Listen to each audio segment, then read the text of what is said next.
What I have to put it in the front?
It's fine. Yeah, 1, 2.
Can you please put it on the mic? All right.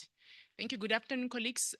Just wanted to let you know that we are waiting for the minister to come in the room. He is being briefed at the moment. As soon as the briefing has been done, he will come through and then the program will start. I just thought, let me let you know so that you are a bit patient. Thank you.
Ladies and gentlemen, the minister is here.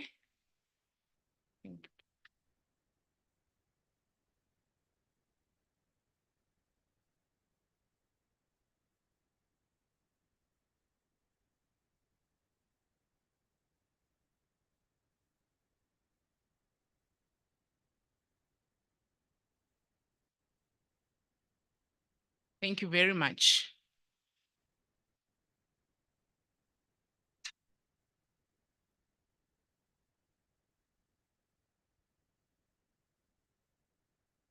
Today, esteemed colleagues, members of the National System of Innovation, I greet you all and welcome you to the launch of the 2024 Science, Technology and Innovation Report.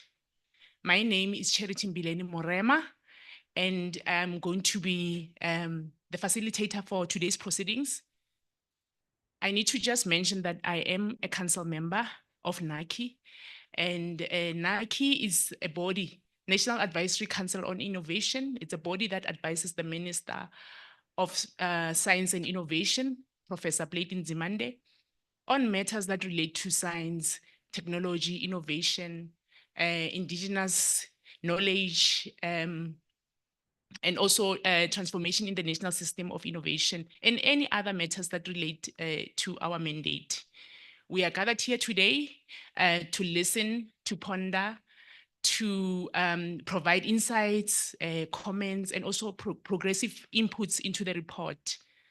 I think I also need to mention, ladies and gentlemen, that the report is very integral to our existence. We launch it every year, and mainly because it provides us with a glimpse of what the National System of Innovation looks like insofar as the science, technology, and innovation indicators are concerned. It also gives us an overview of key imperatives relating to innovation that we need to pay attention to, so that we are able to advise the minister, on the planning requirements and also resource mobilization for the translation of innovation into economic outputs, so that we grow the economy. I think that is the most important thing. But we are also competitive internationally, and we are also relevant, globally. So at this point, let me take the opportunity to recognize the following. Our Honorable Minister, Professor Blade Nzimande, together with his delegation or his advisory team, the acting DG, Dr. Danny du Toit, the DSI senior leadership, and all officials of the DSI and its entities. Let me also recognize our chairperson, Mr. Tilson Manyoni, chairperson of NACI, our CEO of NACI, Mr. Mlungi Sikrele, and his entire team at NACI. I also want to recognize all experts that have contributed to the STI report. I do see some familiar faces that contribute one way or the other, whether in writing or in comments. Former statistician general, Mr. or Professor, I'm not sure, Badi Lekutla. And then all of you honorable guests who are active actors in the National System of Innovation, I all recognize you. So now let me also take the opportunity to take you through the program so that we are all aligned. The program, I think you do all have the program. So we have registered, all of us, I do believe. We've also had a great lunch, thanks to the organizers. Then this will be followed by, introductory remarks by Mr. Tilson Manyoni, the chairperson of NACI. Then we are also going to have an address by Professor Blade Nzimande, which will be followed by the crux of the matter, which is the presentation of the 2024 South African Science, Technology and Innovation Indicators Report. That will be led by Dr. Mlungi Sikrele. We are going to have a short break for about 15 minutes. When we get back, we're going to have an engagement session, questions and answers. But I think more than anything else, we would like to get your insightful remarks. Then we will close. In terms of the announcements, let me indicate that the ladies and the gents, you just go out the door on the on my right. You'll see you know the doors they are nicely marked.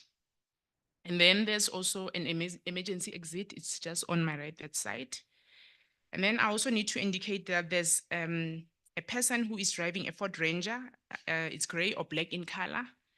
The registration number is FM41ZDGP.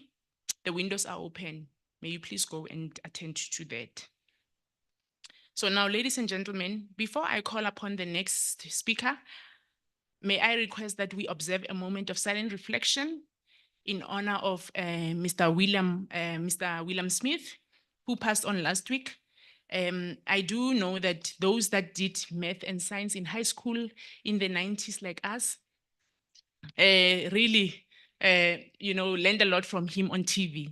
So he was very pivotal in our society as a math and science teacher. So may we please observe a moment of silent reflection in his honor.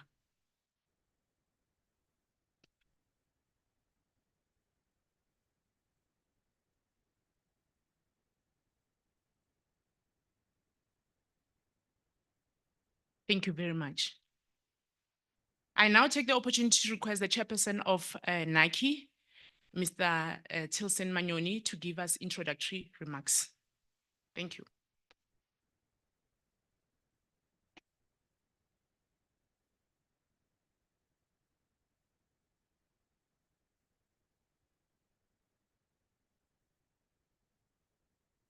That's the problem when of being vertically challenged. You must adjust the mic.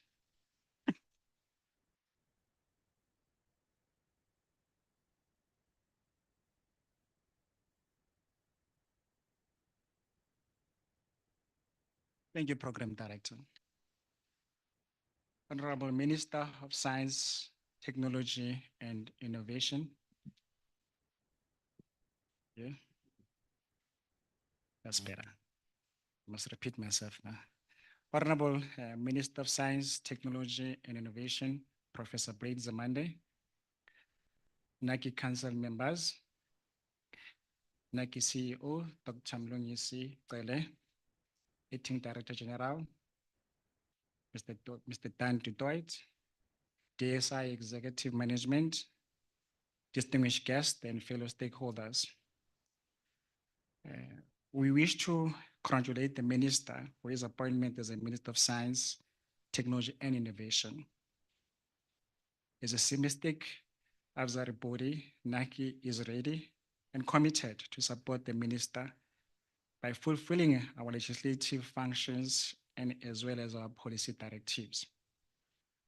Honorable Minister, we look forward to a renewal and reposition of NACI to ensure that we can play a pivotal role in supporting your key strategic goals and objectives in line with the mandate of the 7th administration.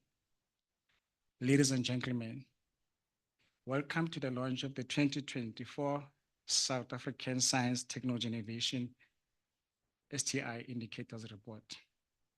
The theme for this year is measuring science, technology, innovation to guide their contribution to the socio-economic development of our country.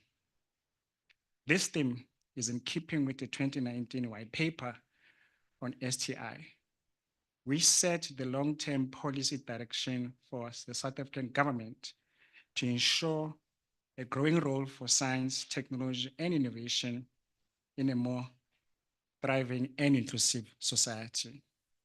The white paper focuses on using STI to accelerate inclusive economic growth, make the economy more competitive, and improve people's daily lives. The white paper and the 2022 Dakar Plan, which is the implementation plan, have defined a clear path and expanded the role of NACI, including monitoring and evaluation. In this regard, we take the 2024 STI Indicator Report as an important tool in monitoring the system, highlighting progress, challenges, and areas of improvement. The CEO's presentation today will elaborate on these key areas. Honorable Minister, on behalf of the Nike Council, I wish to acknowledge Dr. Cele and his team for their outstanding effort in producing this year's indicators report. And I must emphasize that Dr. Cele has led from the front with self-assurance in producing a commendable STI indicators report. Ladies and gentlemen, in closing, I wish, as we reflect on the insights from the 2024 STI indicators report, let us harness its findings to inform our actions, drive progress, and unlock the full potential of South African innovations ecosystem. I thank you.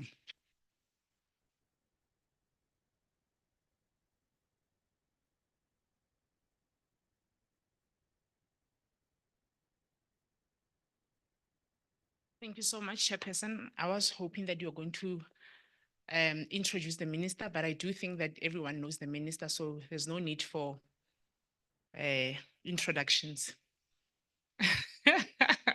What an emphatic yes. All right, ladies and gentlemen, may we please put together our hands as we welcome our Honorable Professor Blade Nzimande, our Minister of the Department of Science and Innovation, as he comes through to the stage to address us. Thank you.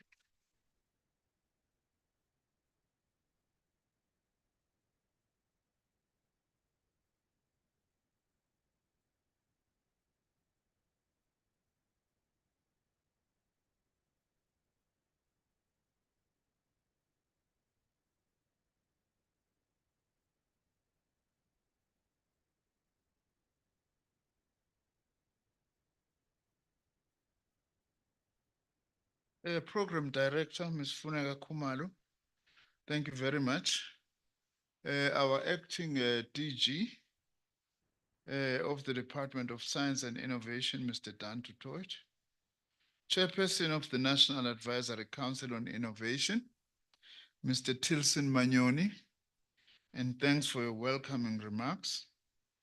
The CEO of the National Advisory Council on Innovation, Dr. Mlungisi Cele, DDGs and other senior officials from my department, representatives of our entities and science councils who are here, representatives of academia and business, distinguished guests, ladies and gentlemen.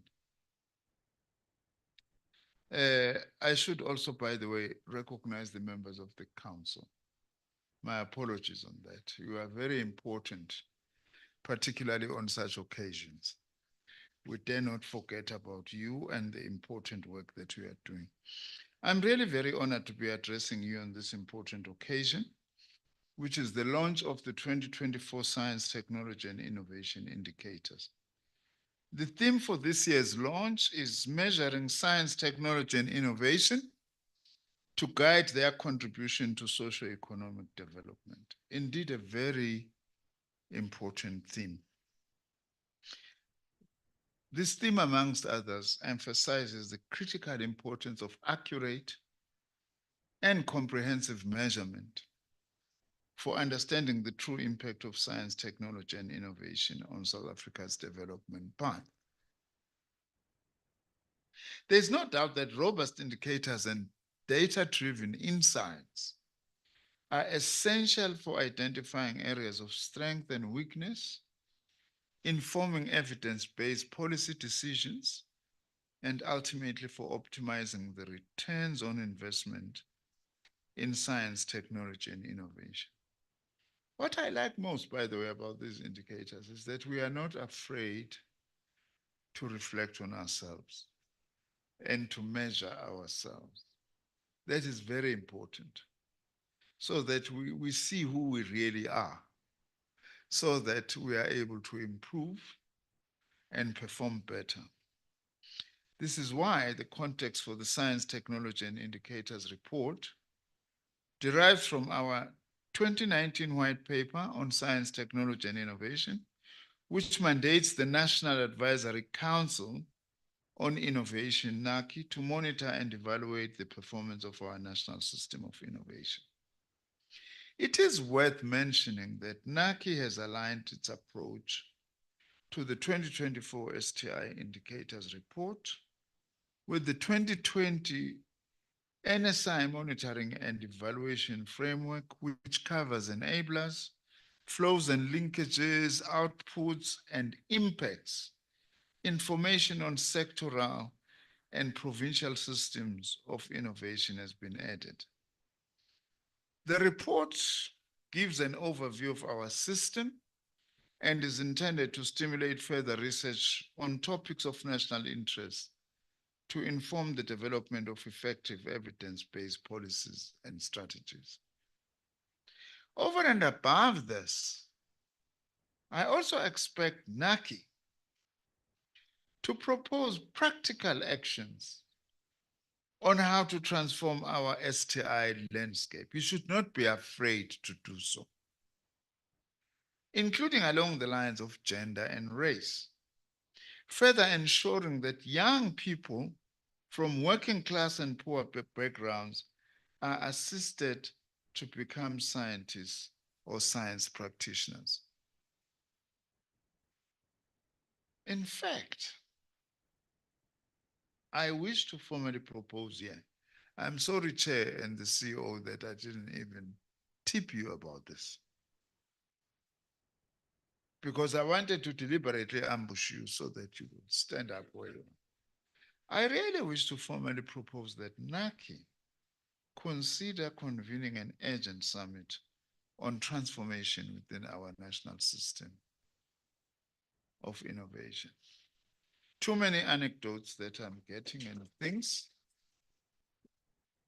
that I am observing that people continuously raise these matters. Now, NACI should be done. I also didn't warn you as my acting DG. NACI actually is very well placed as the entity or council to actually lead this. I now wish to reflect on some of the key aspects of the 2024 STI indicators without stealing the thunder from the CEO. As it relates to human resources development for STI, the report informs us that South Africa has made significant progress in developing human resources in the research and innovation sector. Enrollment in our public universities have increased by 12% between 2012 and 2021, from 950,000 to 1.01 million. Over the same period, the number of graduates grew 41% from 165,986 to 233,257. By 2020, also interestingly enough, half of the population aged 20 and above had completed secondary education, which is a significant milestone, especially for those of us of our age who know where we come from as a country. Looking at the National Senior Certificate, 83% of learners passed the National Senior Certificate examination in 2023, with 40% achieving a bachelor pass. But I'm still concerned that we still do not have enough numbers of those completing matric who at least get a minimum of 60% in STEM disciplines, which is what we need, not only just for high-end science skills. That also becomes an obstacle, by the way, even in certain programs in technical and vocational education and training.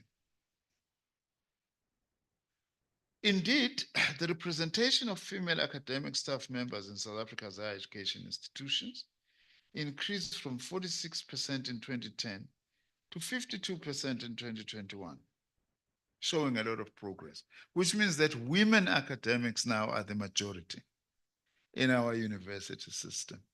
This is indeed a very important achievement that we should celebrate.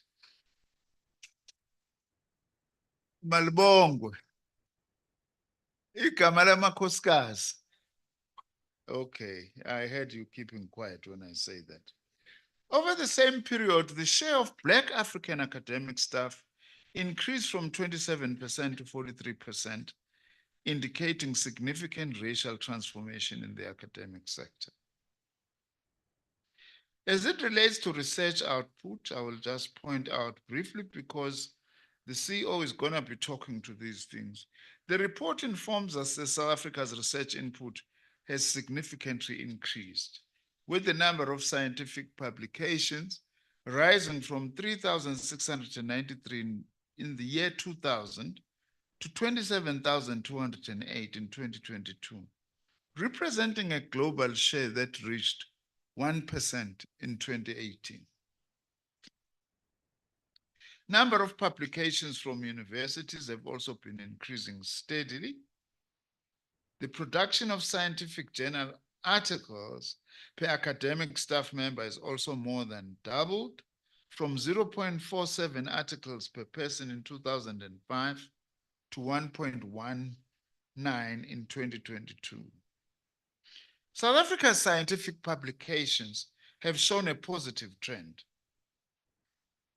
in terms in terms of citation impact in particular. A significant percentage of papers have featured in the top 1% of frequently cited papers, ranging from 2.4% in agricultural sciences to 14.1% in natural sciences. As it relates to research and digital infrastructure, the report informs us that South Africa invested 2.4 billion rand in national research infrastructure between 2015-2016 and 2019-2020. Additional investments of 1.2 billion rand were made in the National Equipment Program between 2014-15 and 2022-2023, that's financial years. Also important is that an investment of 670 million was made into our technology stations program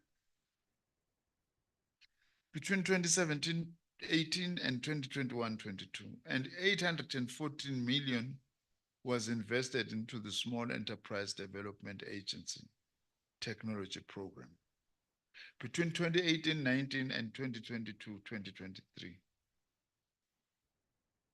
To my chief of staff, I like giving instructions in these gatherings because you won't say I didn't. I want to get much closer to the technology stations, amongst other things. I want to familiarize myself even more. Some will say, wow, we have been a minister for the past 5 years. Why are you only saying it now? Those in the know, they will know. Okay? Those in the know, they will know. Now that my shoulders are free of other problems, now I have all the time to focus on science, technology, and innovation. South Africa went from 63rd on the Inclusive Internet Index in 2018 to 54th in 2022. Also, the country's e-government development index rose from 0.49% in 2012 to 0.74 in 2022. Now, this is very important, by the way, though we still have a long way to go. The strangest thing I always point out, as a former Minister of Higher Education and Training as well, is that if someone applies for a job as a director in the Department of Higher Education and Training, Usually you have to go to the police station to certify copies of your certificates. That you have got this diploma, you have got this degree, and then you have got maybe an honors degree. You go and queue in a police station often to sign and endorse certificates for a job that is in the Department of Higher Education and Training, a department that has got all this evidence in any case that you are actually presenting to it. All the records are actually with the department. That we are still doing this is something that really just, it means that the issue of e-government services is very important. It's very important. Why waste this time to prove to you that I've got the certificates which you have in your records? The Department of Higher Education and Training has got all those certificates. As a matter of fact, even if you are applying for a job in Home Affairs, your sister department has them. You need to press a button. Does this person has this or that, rather than all this? So the issue of e-government is a very, very important matter. Now, as it relates to innovation in the manufacturing sector, the report informs us importantly that manufacturing exports increased by 11.7% from 462 billion rands to 499 billion rands in 2021.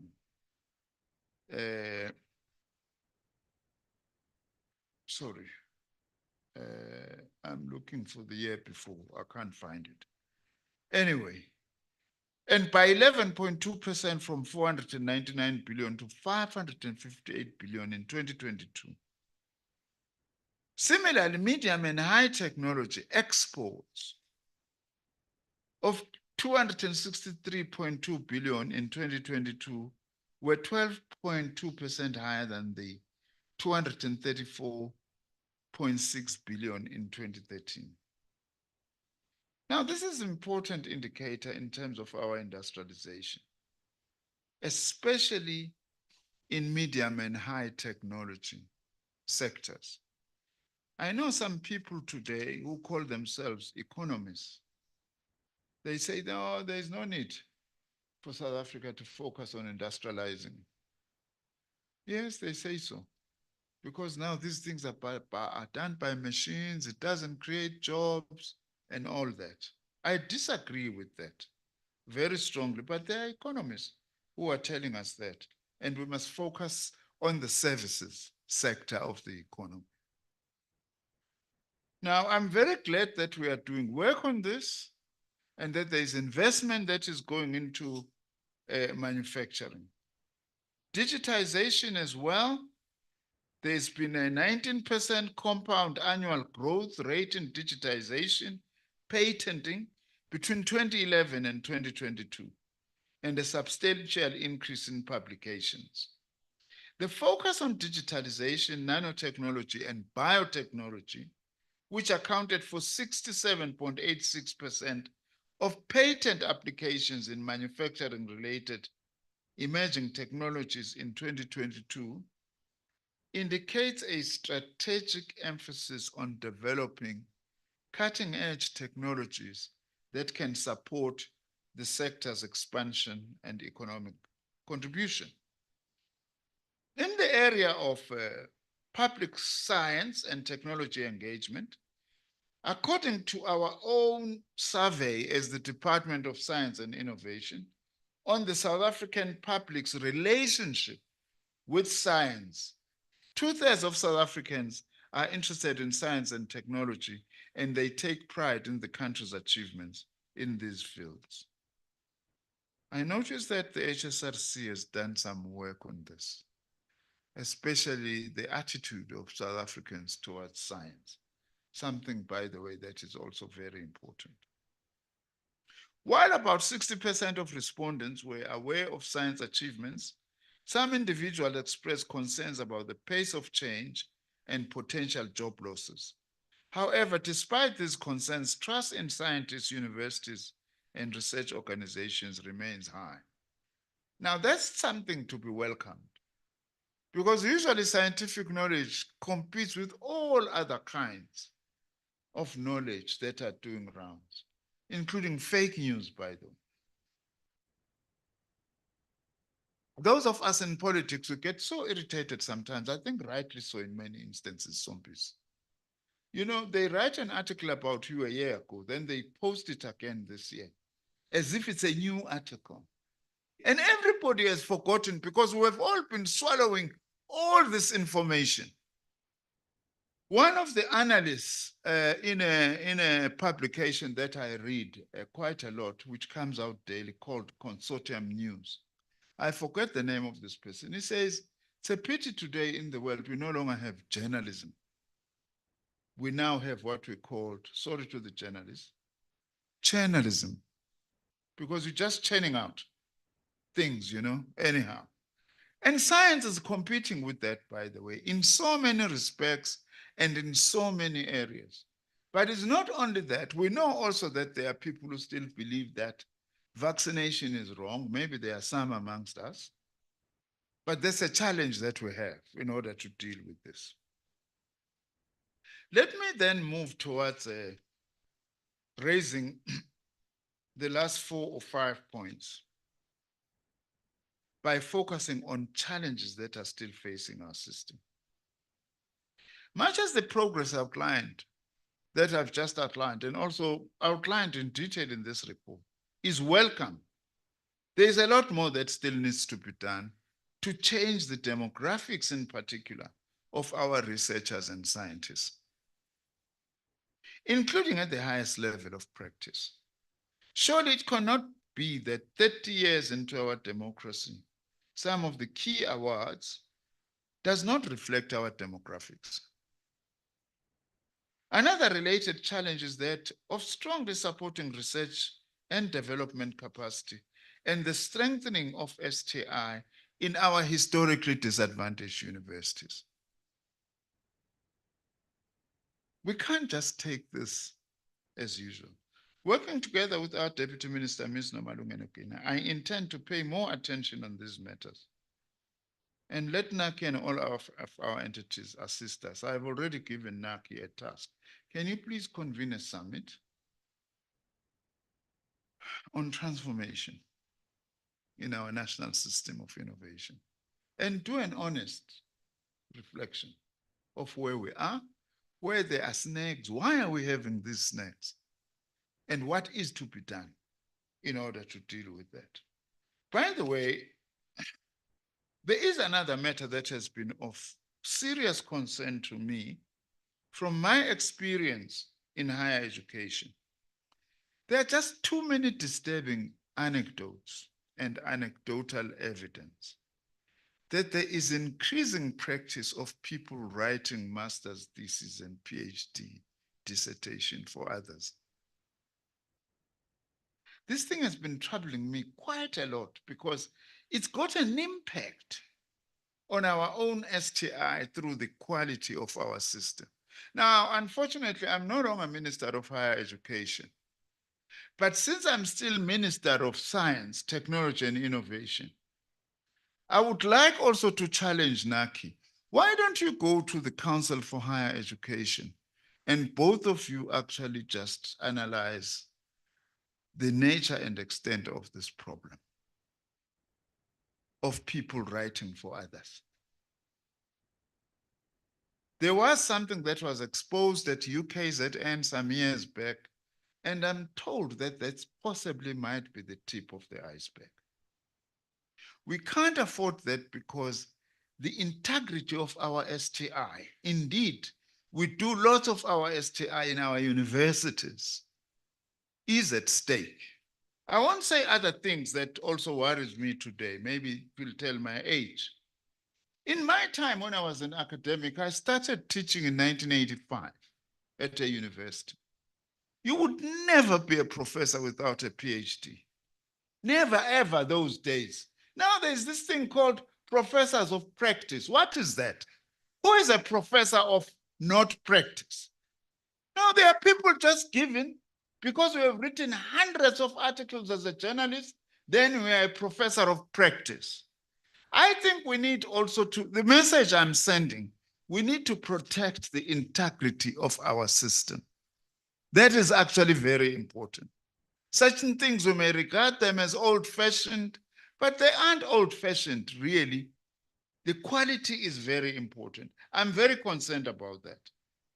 This report also draws our attention to other challenges. That South Africa's research and development intensity, as measured by gross expenditure of R&D as a percentage of GDP, stood at 0.61%. In fact, before COVID, we were 0.79%.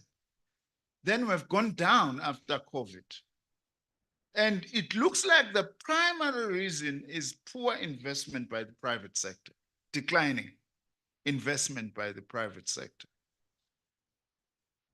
Even when there's been a slight increase as a result of the statistics I was referring to earlier, investment in manufacturing, financial intermediation, real estate, and business services.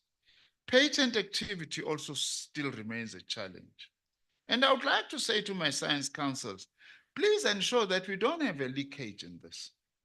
Someone spends 4, 5, 6, 7 years at the CSIR, discovers important things, but then the person simply resigns and patent those things that he or she was working with. In essence, that's a CSIR patent. Also, it would be helpful that even NACI, you benchmark how do other countries, for instance, protect publicly funded research for purposes of patents. We are not saying you can't partner with the private sector to come with money or to do work together, but to just had unstoppable leakage. By the way, this leakage is also huge in the African continent.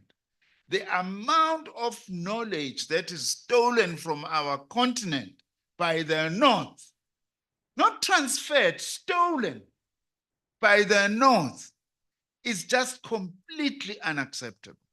This is an issue. I know President Mbeki also has been talking about these things. So it's very important also that we deal with this.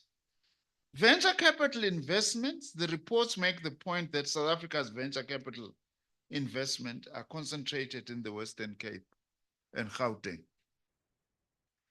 with growth slowing in 2020 and declining by 10.2% between 2021 and 2022. And the country's share of African venture capital decreased to 14% in 2022, surpassed by Nigeria, if one were to make a comparison in the continent. This worrisome trend suggests a need for decisive interventions to boost the venture capitalist investment ecosystem. In fact, this is all about funding of research and development in our country. The fiscus is declining, private sector is declining, partly, yes, as a result of the state of our economy. But NACI needs to help us. What else do we need to do in order to protect investment into these areas? As it relates to poverty, unemployment, and inequality, the report makes the point that South Africa's socio-economic crisis is both a cause and a result of the low investment in research, development, and innovation. So in other words, with less money available, there's less money for science. At the same time, less money for science means an economy that's not growing according to its potential, because the two things are dialectically linked in the language that I know better. Now, I want to say this, that as I close, this report provides us with rich data. I wish all of us actually would engage with it in whatever field or area we are in and see what it says about the state of things in our own. Following our budget vote debate, I want to end with this piece of information. The Portfolio Committee on Science, Technology, and Innovation, after deliberations, debate on our budget vote, amongst other things, submitted a report to the National Assembly through the Speaker. And this report was adopted on the 25th of July this year. So this is fresh. Then I got a letter 2 days ago from the Speaker of the National Assembly, directed to me, informing me that this report has been adopted by the National Assembly from the Portfolio Committee. And what is the report saying? And I quote, it says the minister should, A, continue his efforts with National Treasury, the private sector and international partners to secure additional funding for the science and innovation portfolio. This is the Speaker now. B, enhance collaboration with other government departments on matters of common interest, which means STI. C, prioritize transformation, which will address the committee's concerns around having a transformed, representative, and inclusive science system. D, provide a detailed account on the impact of the budget cuts on the department's planned performance as well as that of its entities. E, together with the committee and the department, consider facilitating a national dialogue on the importance of the STI. Okay? Now, the nicety of being a minister is that now this recommendation, unquote, by the way, this recommendation, I've now am asking Naki to do one of the things that the Speaker is actually instructing me to do. But this is positive, that Parliament is actually talking like this about underfunding, about the need for transformation and facilitating a national dialogue and working together with other departments, which is what we intend to escalate this time around. As the minister, as I say, I fully agree with this. And we must therefore ensure that these STI indicators do not just become an instrument for planning and resource allocation, but also that they enable us to transform our national system of innovation to be a true reflection, amongst others, of our country's profile in terms of race, class, and gender. And I want to congratulate Naki. Really well done on this excellent report. But that it is an excellent report does not mean it must not be engaged, albeit critically as well, by all of us who are in the system or who have an interest in the system. I thank you very much.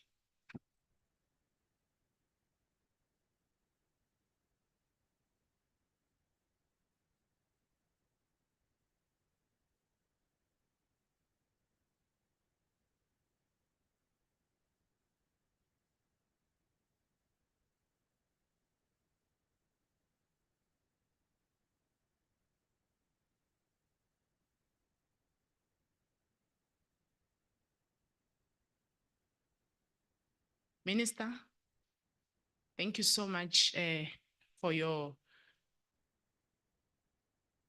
address. Very incisive. But you know, the one thing about coming with a prepared document is that you are prepared, number one. You've gone through it. But the disadvantage about it, Mr. Manyoni,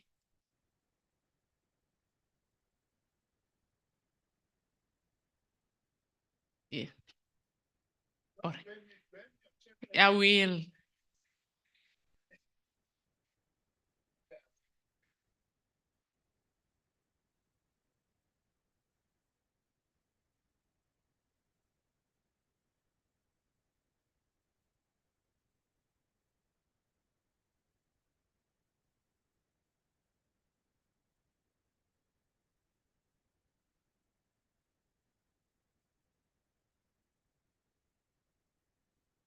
Okay, before I finish my point, let me,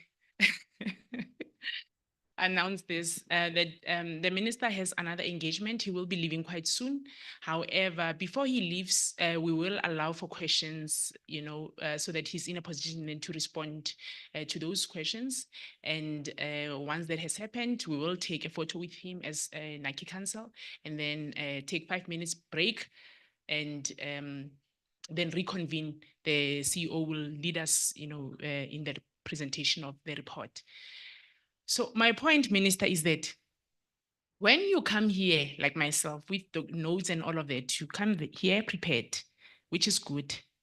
But the disadvantage is the fact that you read what is written, even when you see that that's not the right thing. You see that this is not Funeka Khumalo, it's Charity Mbileni Morema, but you call this person Funeka Khumalo. So I want to correct you on that. That's that.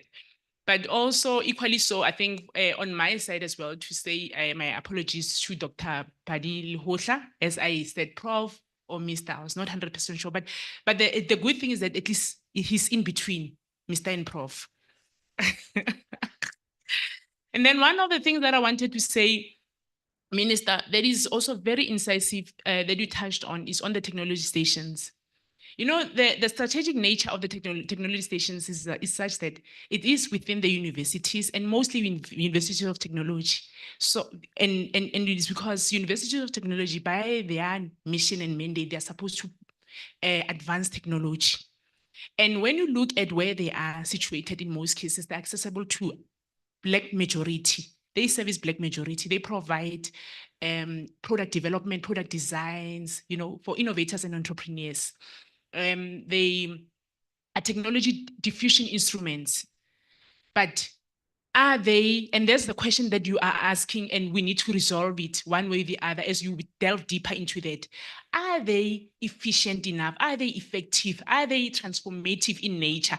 Are they able to service the very same people that you want to be serviced? When we talk about service delivery, we're not talking only about the roads and houses. We are talking about innovation as well, seeing those ideas manifest into products and outcomes, and having an impact into society. So I'm very grateful that you touched on that. Thank you so much. So let me just then, I've already thanked you for providing us with an address. And now, as I indicated, I will allow for questions and answers before the minister leaves, so that he's in a position then to respond. The floor is open, colleagues. I do think that the mic is roving. He says just a few.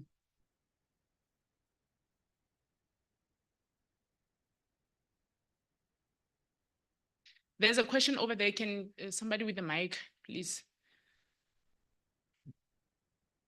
Good morning and good day to the minister and NACI. Thank you very much for inviting us. My name is Colin and I'm an entrepreneur. As you know, entrepreneurs are like tuck shops. They do everything, but we do get to the level of the Pick n Pay. So we do grow, as entrepreneurs. Now, I did try and read this report, and I read about 63 pages, and I didn't see anything about software in the report. So I don't know whether the infrastructure part of this development and innovation thinks about software and software development, because that's a very important part of technology development. So maybe you can tell us how far is South Africa as far as software development is concerned. Has there been ever an antivirus registered in South Africa? What are the patent difficulties? It would be nice to use an antivirus from South Africa. Yeah. So those type of things are very important, and I'm not seeing them in the report. Maybe you can say something about them. Thanks. Thank you so much. I do think that you've developed an antivirus and you want it to be procured, isn't it? All right, thank you. There's a question at the back. There's a hand up at the back.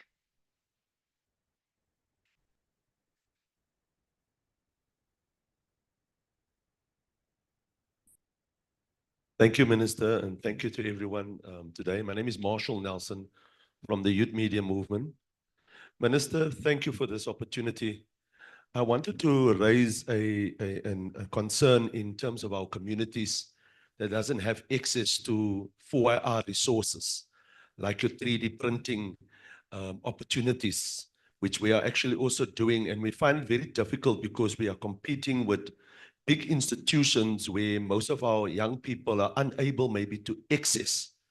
What is the chances that there is a opportunity for us who are training, small training community institutions, who are able to get some support so that we can roll out these programs that is in the heart of the communities and maybe support more of our youngsters that is unable to access to university standards? Thank you very much. Thank you very much, sir. The last question, please.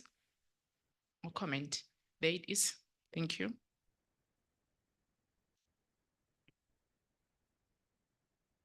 Thank you very much. Good afternoon, Honorable Minister and colleagues here. My name is Sunil Ganesh. I'm with a company called SAP. Minister, this report is very impressive. It's a record of history. How do we ensure that we make use of the latest technologies to drive that evidence-based policy making, to encourage further innovation, science and technology development? That's one point. And the other quick subset point, I was very happy to see the mention of the e-government report. I sit on that expert group of the United Nations, one of 2 Africans, I must say, and it was very encouraging to see that we jumped almost 40 odd places. We need to continue on that trajectory. Thank you. Thank you so much. Minister, are you able to come to the podium to respond? Thank you.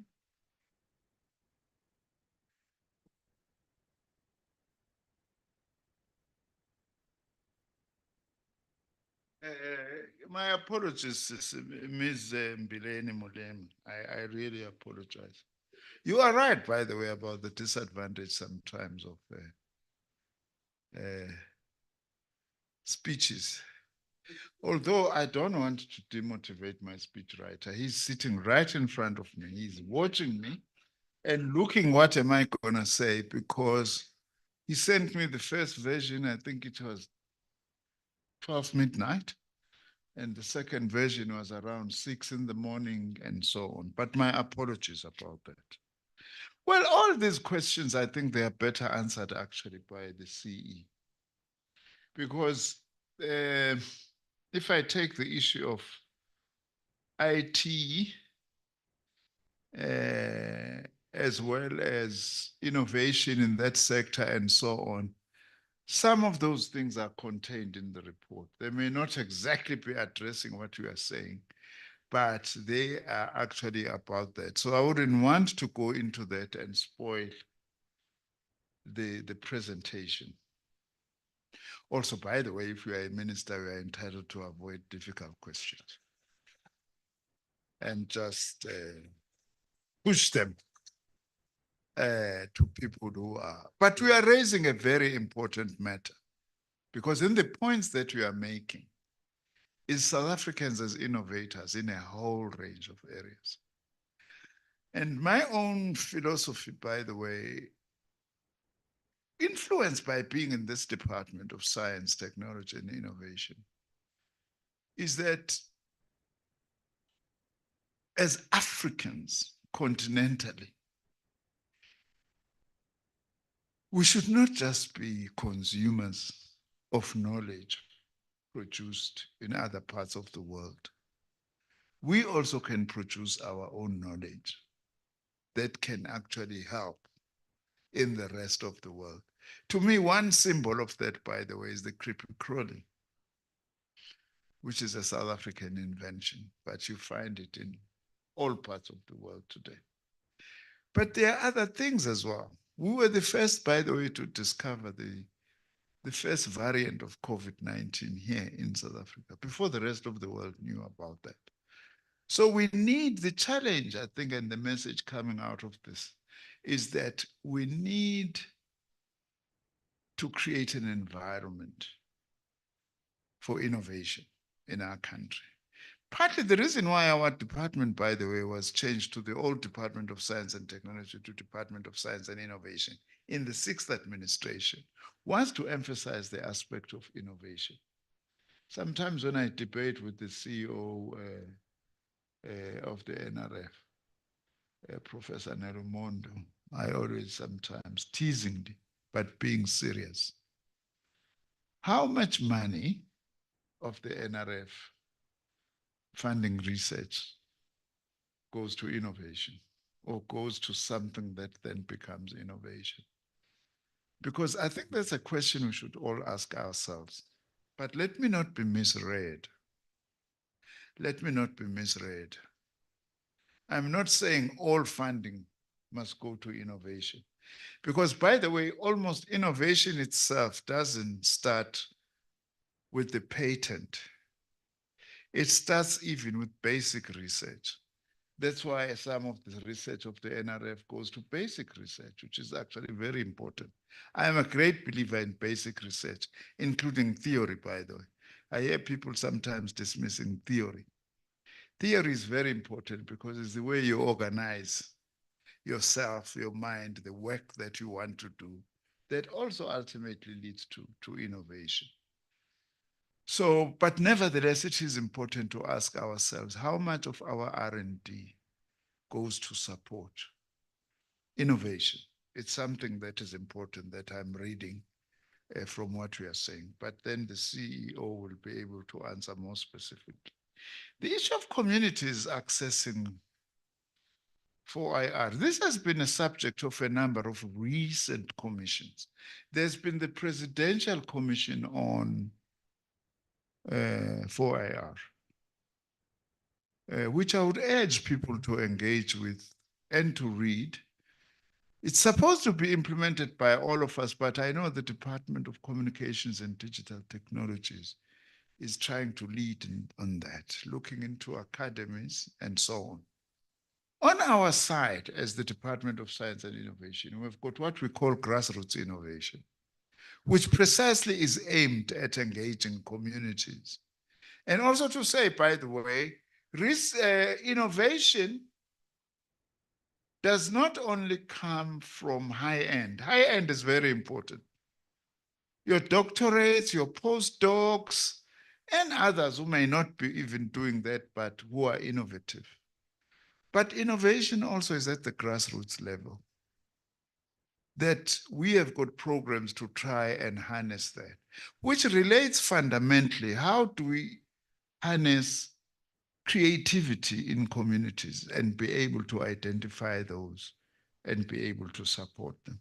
I know also that the Department of Higher Education under Minister Pando at the time had commissioned work on the implication of the fourth industrial revolution, implications for post-school education and training. And once you pose that, it then, of course, relates to what is happening at schooling level that is actually supporting what we are trying to do. So it is very important, therefore, that we have to look at every other thing that we are doing, especially education. If you take our decadal plan also seeks to address some key issues around the future of work and the future of society in the light of new technologies and all that. As a psychologist, I'm very worried about some unintended consequences of technology. Today, you can knock and get into a household and find a family of 5 sitting around television in the lounge, if you're lucky, because the younger ones are usually in their bedrooms using their technologies. But they could be sitting, the family of 5, with a TV open. None of them are watching television, and none of them are talking to each other. They are all looking at their smartphones. What is going to be the likely consequences on the society that is evolving in the light of all this? Part of what we want to be looked at is that precisely the future of society. Also the future of work. There are big debates about work. There's lots of work that we are doing about what we call just transitions, like a just energy transition, that we are able, if we transition to new forms of energy, that we don't shut down the Mpumalanga province, which is entirely dependent on the mining of gold. And in fact, almost all our electricity has been coming from Mpumalanga. largely, because that's where the coal-fired stations have been. How do we make sure that then, if we make that transition, we are able to retrain and people do not lose jobs? What was the last point, by the way? Huh? Oh, e-government. Oh, that was just supporting what I was saying, isn't it? About the importance of e-government. E-government is very serious, by the way. And that is why one of the problems we are faced with as government is that people who are corrupt are opposed to technology. Yes. Frustrated, being frustrated on simple things that could happen. But some people undermine it if they are corrupt, because technology is likely to do away with some. If you ask me, I'll write a book maybe one day about NSFAS, because that was one of my biggest problems. NSFAS doesn't have money, but even when you had money, you just want to bring new technologies, digital technologies, lots of resistance from both who are inside and who are outside. Because if you actually introduce technology, we are going to be able to eliminate a lot of corruption that is actually happening. I'm using NSFAS as an example. I shouldn't be, because I'm no longer responsible for it. But the point that I'm making is that e-government is also important in fighting against corruption. We are not saying new technologies are completely immune, but they go a long way in fighting things that we should actually be fighting as government. Now, I'm sorry to do this to you, Chair, no, CE, but it's your fault that now I take this having to answer questions, take questions, but I don't mind doing it. But honestly, I would urge that let's listen to the details of this report from the CE, because it's very important. Thank you very much. Ke a leboga.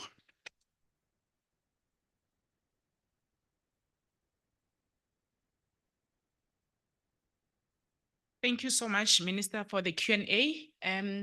Colleagues, I think it's time we allow the minister to go, and we will break for 5 minutes and take some pictures with him in the meantime, while some of you are having coffee, tea, and yeah, some bevs outside. Thank you.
It's sorted.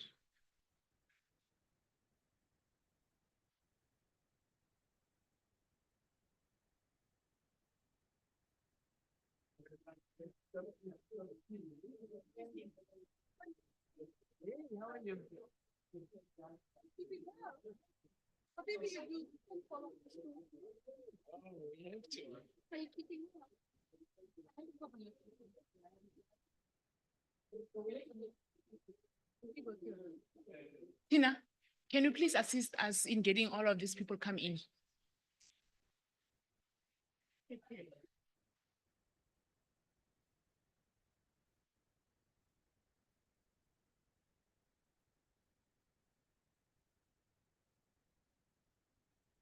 Is it projecting? Is your presentation projecting? Doesn't look like it should.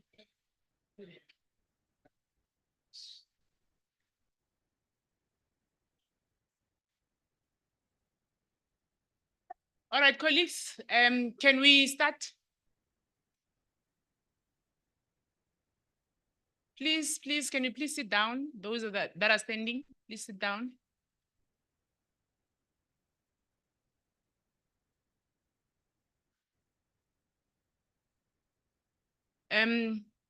Welcome back, colleagues. Thank you so much for indulging us with that 5-10 minutes break. And also, for the first part of the session where you engage with the minister. Thank you so much for that. Now we are moving on to the actual presentation. As I indicated, there's a crux of why we are here today.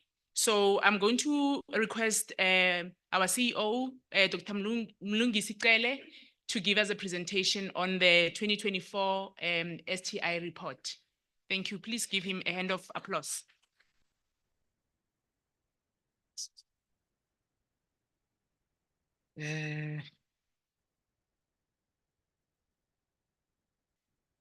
Good afternoon, colleagues.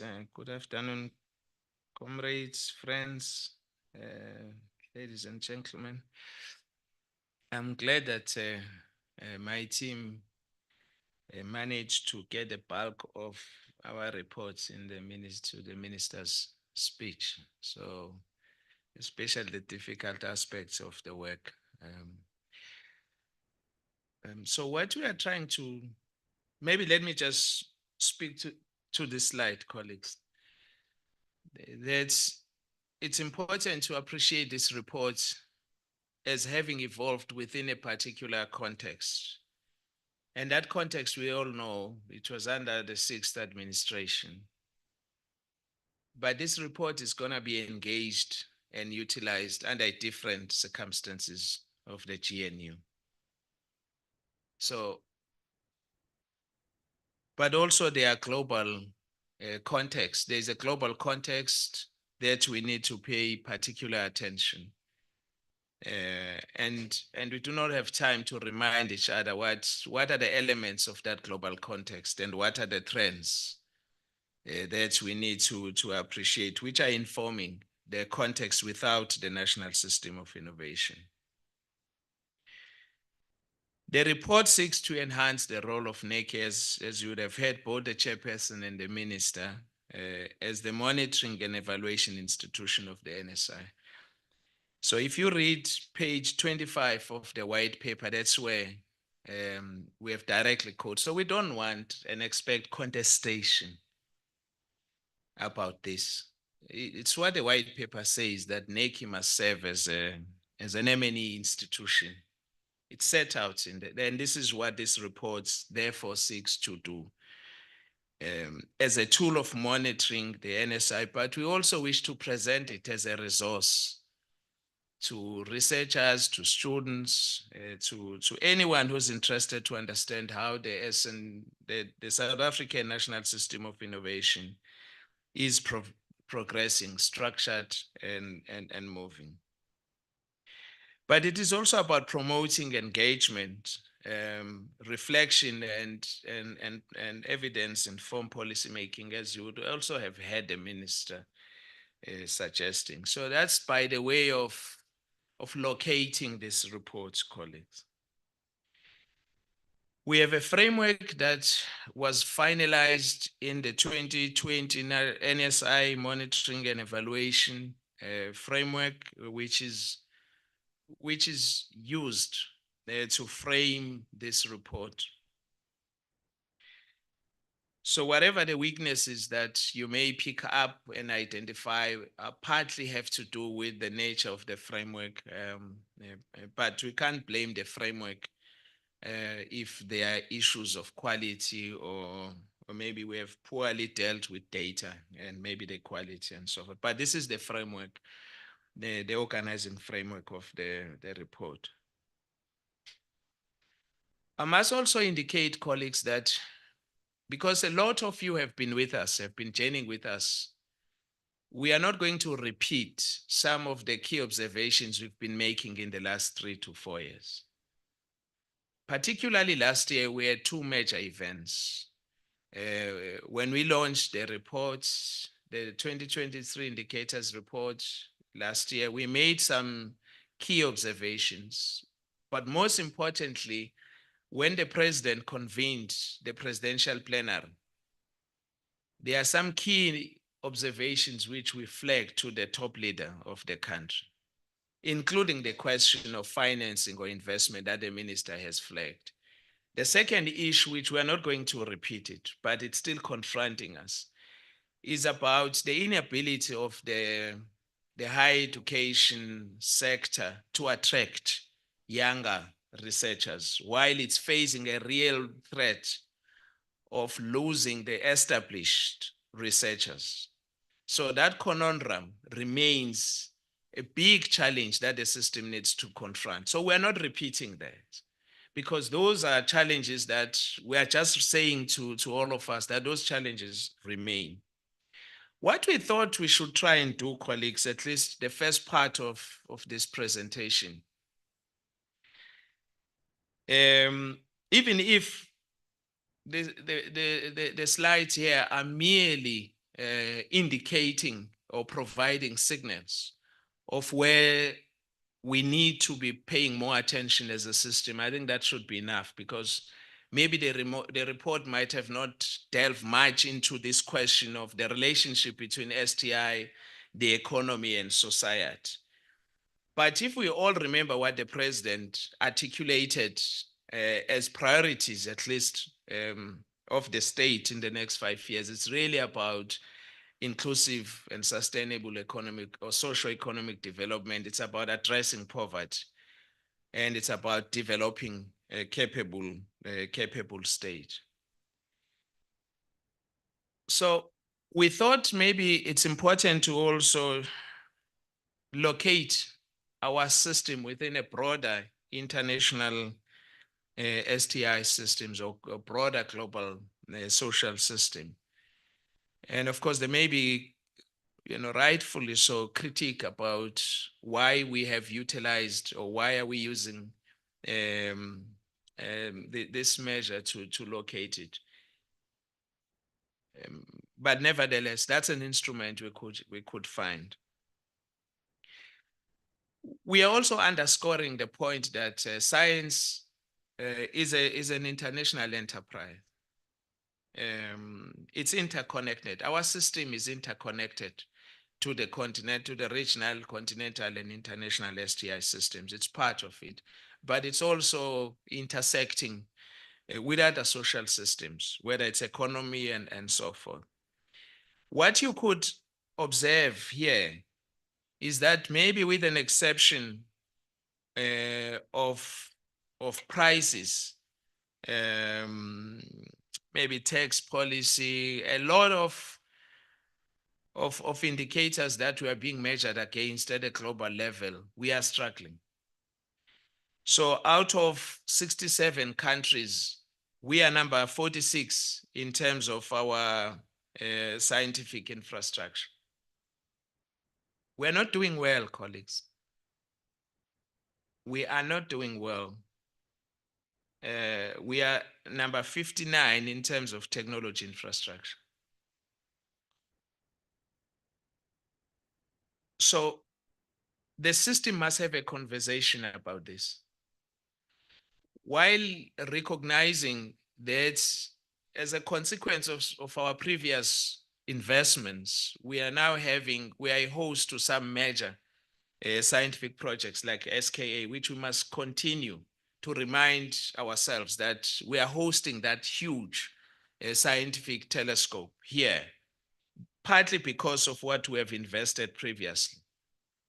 But we are also poised to develop the vaccine manufacturing capability as a consequence of some of the scientific investments we've made. The minister alluded to how we assisted to save so many lives globally during COVID, partly because of scientific investments that we have made. But nevertheless, we are not where we ought to be. And this underscores the need for us to pay more attention. So that's the message we want. But we also want to see progress across, not just because these dimensions, these relationships are interrelated. So the second dimension that we wanted to introduce, at least we started in the last two reports, to look at new exports as an indicator of some form of innovation. And maybe there are 2 points that we want to make here. At least, when you look at the notion of extensive margin, the new exports, products and destinations, that we have observed some large positive contributions between in 2016, 17 and 2021, which drove export growth, while limited positive contributions in other periods hindered expansion. Now, when you look at intensive margin in respect of existing exporters and products, significant negative contributions in 2014-15 and 2019-20 led to export decline, while moderate positive contributions in other periods supported growth. Therefore, it is we are convinced that innovation and diversification are important as part of us if we were to encourage new exporters, products, destinations, which may play a vital important if we were to promote export growth, albeit the limitations. And of course, if we want to support existing export markets and products, it's important to have policies that are meant to support existing exporters and products if we were to avoid further decline. And the report does provide details around what we are talking about. So in essence, colleagues, we are arguing that the broader question or the broader point we're seeking to make as a sector is that innovation has a role to play in also development. The minister did speak to this slide, so I'm not going to repeat it about manufacturing exports, medium and high-tech exports. So it's in the report. So let me save you. Maybe except the one on employment, because the key point that we want to raise here is that whereas we all understand the unemployment problem that is facing South Africa, the evidence that we could gather, if you're looking at medium and high tech, is that whereas formal manufacturing employment declined in 2020 and 2021, but then it increased in 2022, reaching a level 5% higher than in 2013. Employment in medium and high tech manufacturing grew slowly, with an 8% increase from 2013 to 2020, marginal increase in 2022 compared to 2021. And the share of medium high tech employment in total manufacturing employment, it increased from 30.8% in 2013 to 33.1% in 2022, with a notable rise since 2017. Of course, we don't want to make a meal out of this, and we're being cautious about that. But it's just to indicate a potential for employment creation if more efforts could be put in terms of developing or investing in medium and high-tech manufacturing sectors. So there is a potential for employment to be created. Now, another dimension, of course, the issue around technology balance of payment, which is a big issue, is that South Africa's payments abroad for intellectual property use have declined significantly since 2017, reflecting lower level investment levels due to slow economic growth.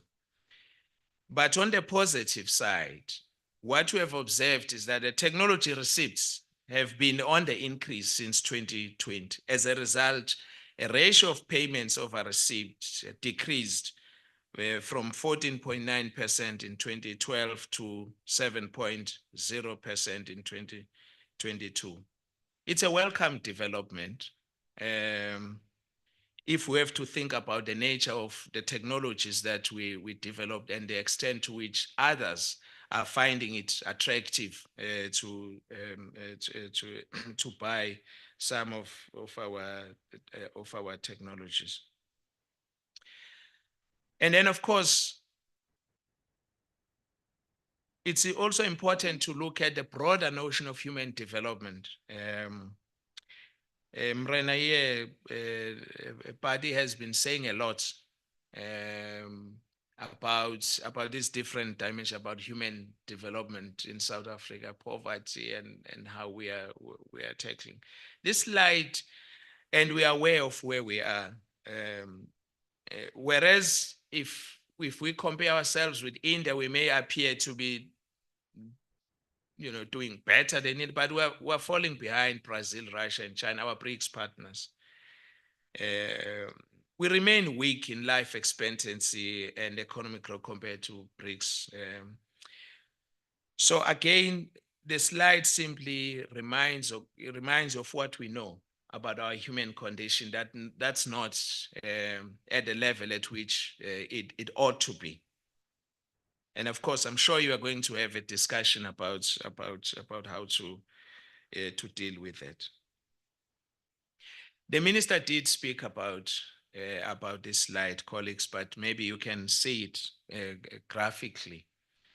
Because the way in the report we are treating this question around promoting public sector innovation.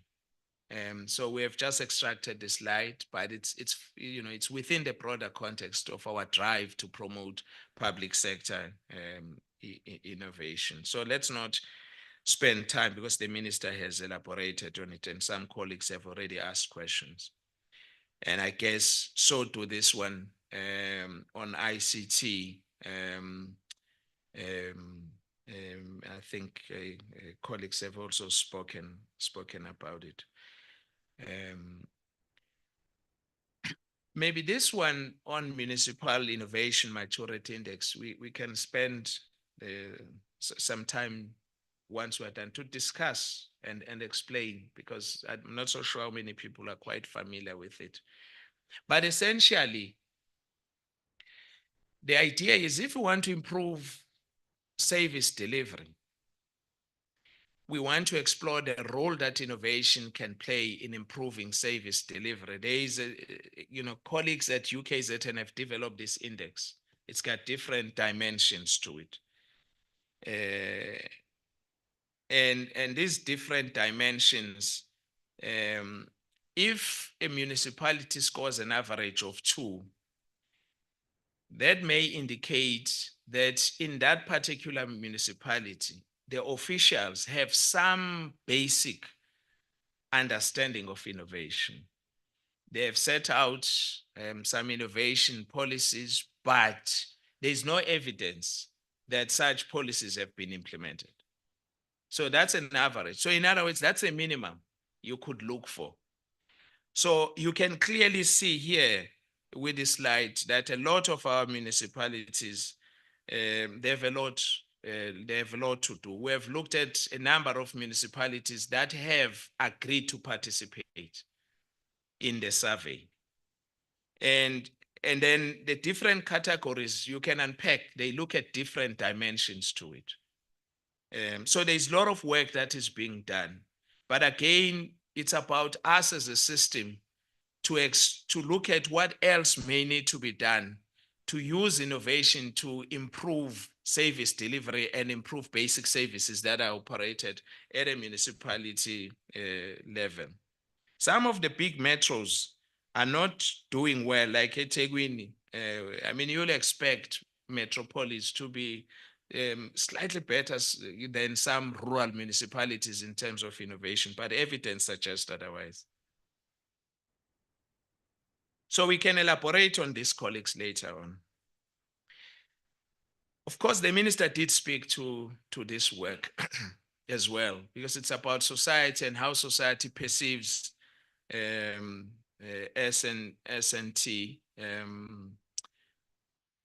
So generally, 2/3 of the public are interested in, and they are proud of what has come out of the system. 60% said they are aware of STI's achievements.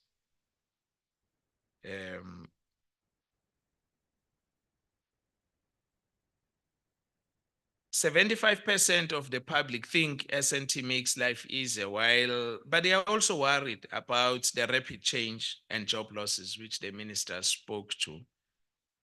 60% are knowledgeable about traditional S&Ts.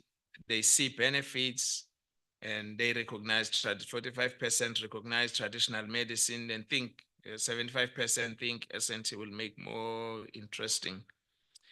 So, but again, when you look at the different dimensions, for instance, you will see that a lot of people,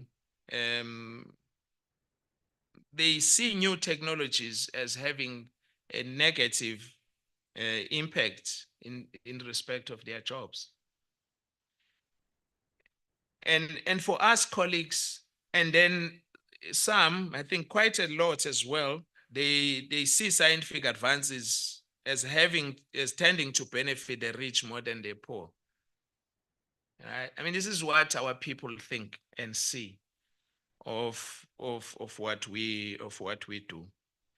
Of course, the policymakers will then ask themselves questions as they design or redesign policies about how to think and deal with these concerns that people are pushing. So when we push artificial intelligence and all of this, we've got to also think about how ordinary people or generally people would view this. The issue that is a big concern globally, it's around trust in STI information, particularly post-COVID, where we have had in some countries, the level of trust has really declined. But here, at least in South Africa, it's quite interesting that 2/3 of the people still trust scientists. 3/4 think scientists can improve their lives, half worry about honesty. So Raskin, I don't know what, and you know, but people, if you are a scientist, you're sitting here in the room, you must know that half of people you meet, they worry about your honesty. And then over 60%, they worry about secrecy and harm, right? But what is also important for those who are working in universities and research organizations is there a high level of trust that people have in these institutions. So they trust, and I'm very proud as well as part of this system that people, they trust our institutions, but it's what we do with that level of trust. 45% trust the corporate world, 42% trust religious leaders. Yeah, if you are like me, you're a public servant, you'll worry about that 38%. Especially Cosmos if you are at DSI.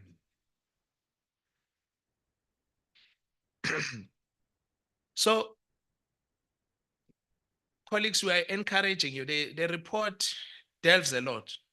So this first part, we're just lifting, we're trying to encourage us to have a discussion about that relationship between STI, the economy and society, but also to reflect on what the system is doing in response to the broader societal challenges. But also we need to really lift the question of development in the same way that, you know, when we are dealing about STI.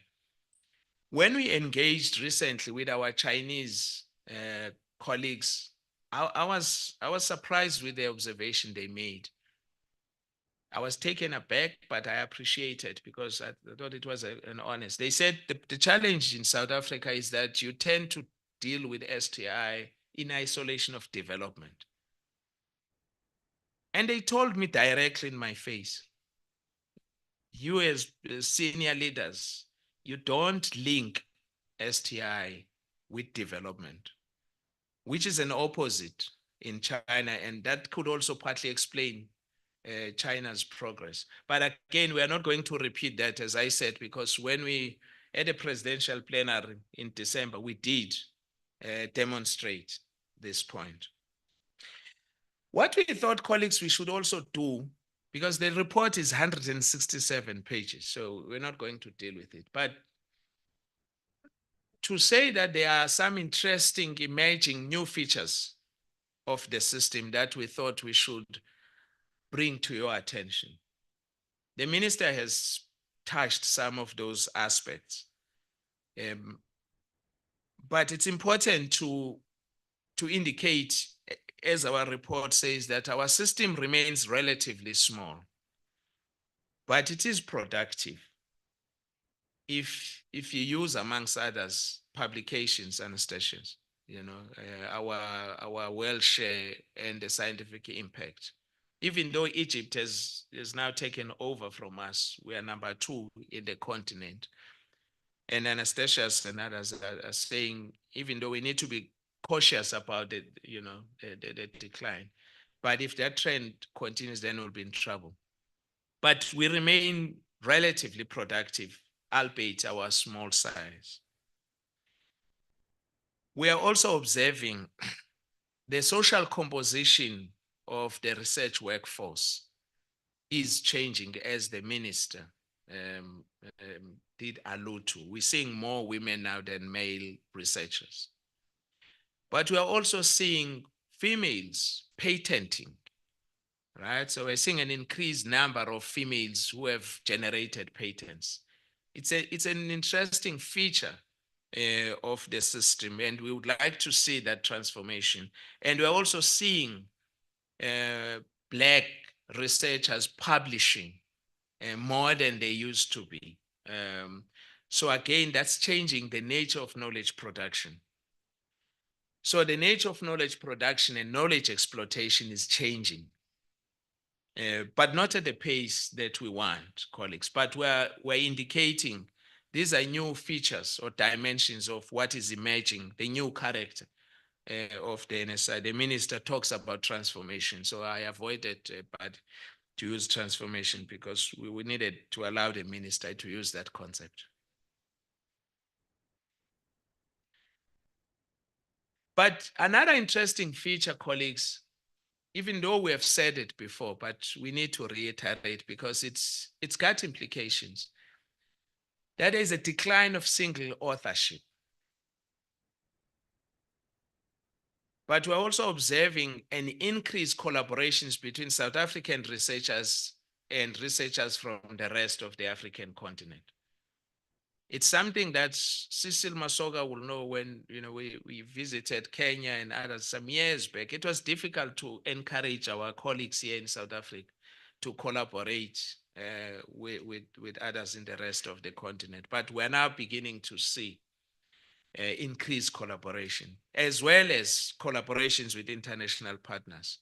So this aspect, it's beginning to define the new character of NSI, but we need to reflect on what does it mean as we are moving from single authorship to international collaboration. We are also, by the way, observing that India and China are registering more patents here in South Africa. And then some have explained that this has to do with the type of incentives or how cheap our system. But these are some of the dimensions. Again, colleagues, it's another interesting feature of our system because our system starts from the pipeline. So learners attending quintile 1, 2, 3, those are non-fee paying schools, poorer schools, right? So we're seeing them closing the gap with the former Model Cs, which constitute quintile 4. So they achieve similar pass rates. It is an interesting picture, especially when you consider where we are coming from. But you still see a gap between these levels, 1, 2, 3, 4, with quintile 5 schools, where most of us are sending our kids to the private school. But I'm less focused. I'm focusing on progress that we're picking, this emerging feature. And then, of course, the concern that the minister raised about 60% remains an issue. So between 2014 and 23, the number of students who achieved a pass of over 60% in mathematics increased from 30,000 to 38,000, showing a moderate annual growth rate of 2.6. I'm sure we would like to see more, but nevertheless, this is progress that we need to appreciate. Can't always be bashing ourselves. We appreciate if the needle is moving, even albeit, and we need to acknowledge, but more needs to be done.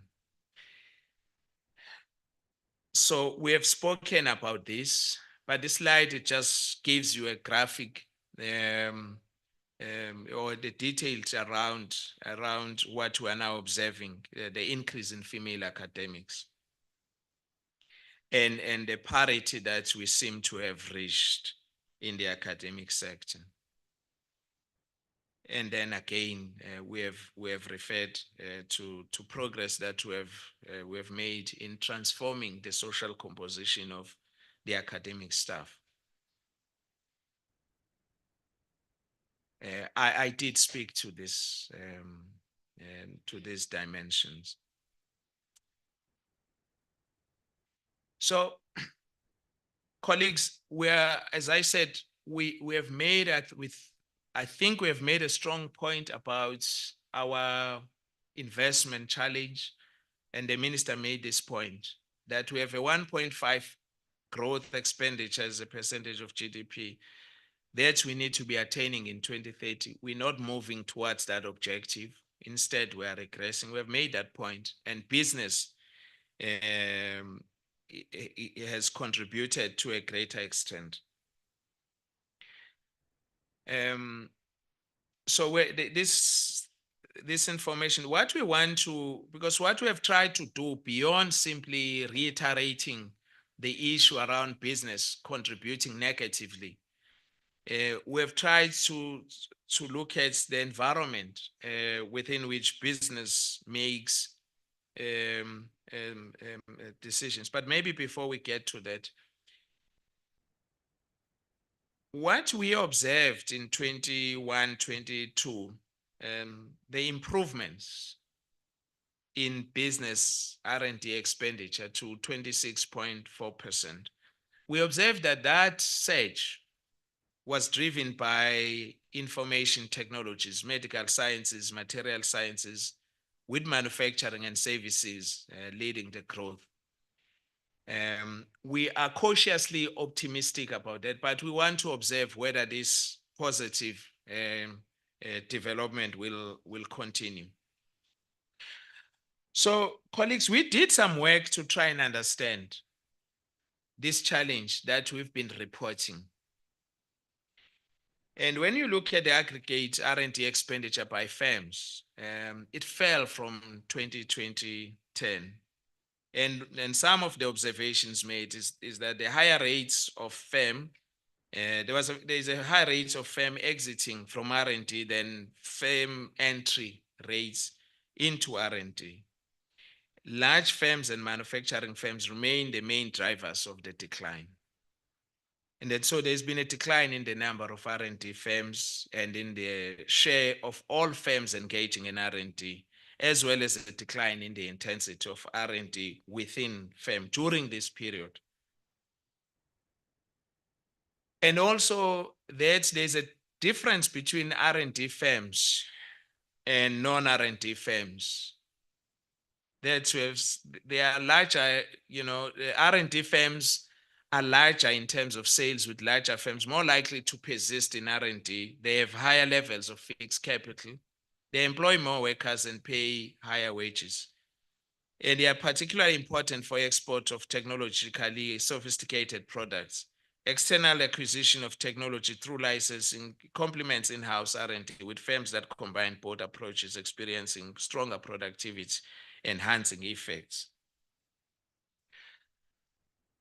So there's a detailed analysis. Again, it's available, colleagues. It's a first phase that we have completed. So we are going to look at phase 2 of that work, because we want to adequately understand this dynamic around business investment in R&D. The minister did speak to this issue around venture capital investment. Again, we do not want to repeat it. We have made this point last year, that at a particular point, South Africa was doing well, but we have been overtaken by other countries in the rest of the continent. So again, the report does provide shifts or indicate shifts in this. Maybe the last point which we need to emphasize is that we have observed several high potential South African startups having to relocate outside of South Africa. And maybe we need to understand why is that the case? What should be done to retain, to make South Africa remain attractive to the startups? So again, colleagues, human resources for STI is a critical enabler and a foundation for the future. We have been making this point before. But maybe the point we would like to make this year, building on what I said at the beginning about the conundrum facing higher education in terms of replenishing the academic workforce, is that there's been a steady rise in permanent instructional research personnel at public universities. But what we have also, between 2010 and 2016, subsequently, there's been a platooning and a decline in academic staff headcount and full-time equivalent between 2016 and 2022. So the academic staff growth rates have experienced 2.1% compound average growth in permanent academic student enrollment growth rates. Especially if you look at postgraduates, they have grown at 2.7%, while undergraduate enrollments grew at 1.5%. I understand, Rasik, and we've been having discussions about these numbers, but the point that you would like the system to have a discussion about, we are not seeing growth in terms of the academic workforce, but student numbers, at least at a postgraduate level, are increasing. So what are the implications? And if you were to overlay that conundrum, which we flagged last year, then we need to have a particular discussion about what is happening in higher education institutions. So the other challenges that are being imposed by whether it's the fiscal environment, the austerity, and a range of other challenges are really demanding of us to have a conversation about what is happening there, colleagues. Okay, so let me not spend time because the figures are there about the nature of engineering and, in terms of how many people have registered in the engineering fields or not. The minister did allude to the issues around student enrollment. Of course, we in the sector that we find ourselves, I think there's been a sort of like a standard target of 30% set enrollment that we have always wanted to see. So the figures say in 2021, set enrollment were, it constituted 29.4%. So in terms of growth, of course, we have seen some positive growth. The discussion that's we may need to ask is whether should we go beyond 30%? So in other words, if you look at the share of said students as a proportion of the overall, is 30% sufficient for our context, for our future, or should we keep it? And then again, there are issues about whether we need to be how do we balance? Where should we spend more emphasis, invest, and so forth, right? Again, we do not need to repeat what the minister said, but we have experienced some positive progress in terms of set graduation throughput rates, which increased from 17.8% in 2012 to 21.5% in 2021. So we did allude to this slide around what we're observing with Chinese and Indians registering here. So maybe just to conclude, colleagues, we are repeating again. The report is 167 pages, right? So we want here to encourage you or to introduce the different sections of the report or to create an appetite for you to go and engage more. And the minister said be as critical as possible as well. So what we're trying to do, maybe the three sections that we covered. One, the relationship between STI, the economy, and society. There were some key points we were inviting you to think about. The second category is around what we characterize as an emerging NSI character. The minister referred to as transformation. So those positive dimensions of the system, how do we nurture? What do we do with them? Then the third one, it's really about what I would call the areas that require agent attention. It's about investment, it's about financing of the system, some aspects about human resources that we need to be paying particular attention around. It's our human condition, as South Africans. Those are the areas, infrastructure, those are the areas that require agent attention.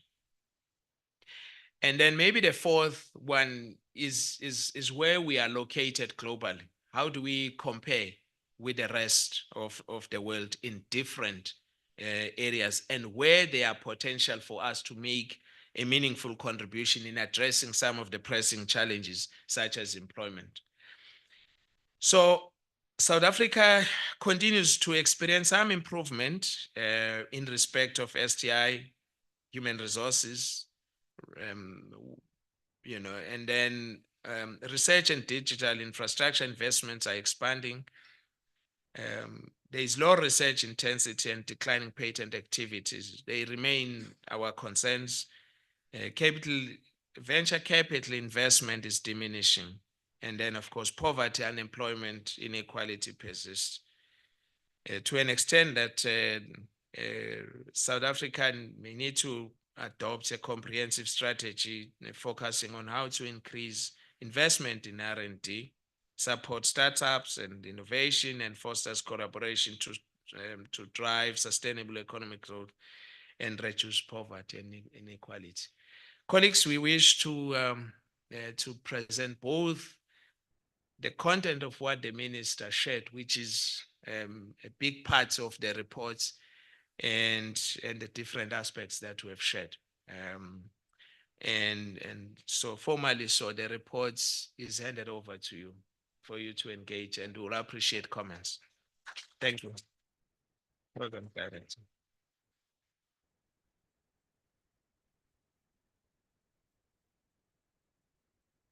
Sorry, just before, Doc.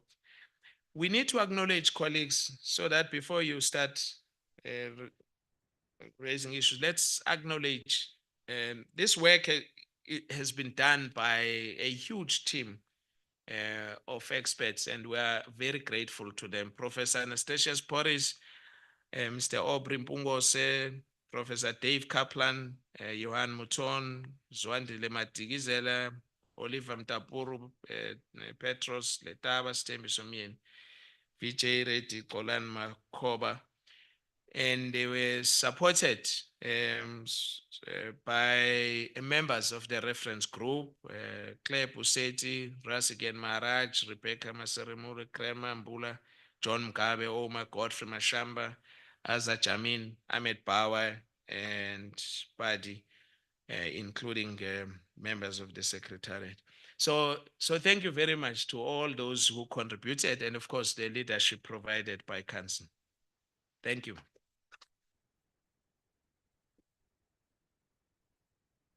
Thank you so much, CEO. I actually had opened this page to acknowledge all of these people that you have just, acknowledged, because I do think that it's important that they are recognized, and it's important that the community knows who they are. People that were behind this publication. Thank you so much to all of you. I think you've made a lot of points, that are important. However, there are two that stayed in my mind. Let me just start with the correlation between STI and development. I think you spoke about it, and you said that it's something that we are now starting to really advance. But importantly for me, what you said, which was very encouraging, was the emergence of the new character of the NSI. I think that's exactly what we want to see, and even when we speak about the transformation that the minister talks about, I think that's the first step in the right direction. And I do believe that we will, as council, improve on that particular aspect, but that's very, very encouraging. And then there are many conversations, obviously, that we need to have, you've indicated. And those that came to mind, it's this issue of the Chinese and Indians, filing more patents. And I think for me, it's a very close topic, in the sense that, as you remember very well, that we did a study on patents and patents commercialization, wherein the minister had asked us to look at what are the critical issues insofar as patents are concerned. Why are we not getting the economic value that we need to get out of the patents that we produce in South Africa, and why are we not patenting as much as we should? So it's a very close topic for me. But I do think that there is a change, from the West, the Europeans filing more, now seeing the Asians, Chinese, and Indians. And I think we need to do an investigation into that, so that we understand why, what are the key dynamics, so that we are in a position then to resolve. But the issue of venture capital, Chairperson, I think it's also something that is very close to your heart. The CEO has already indicated that there is diminishing interest insofar as VC is concerned, but also it's also relocating to other countries. Why is that the case? We need to delve deeper into that and really find solutions to that. Having said that, colleagues, let us I think give the CEO the last round of applause for his presentation, which was very good. Thank you. I will now allow for questions, comments, and inputs into the presentation. I see Dr. Lehotla, and then can we please have a mic? Can we start with Dr. Lehuhla?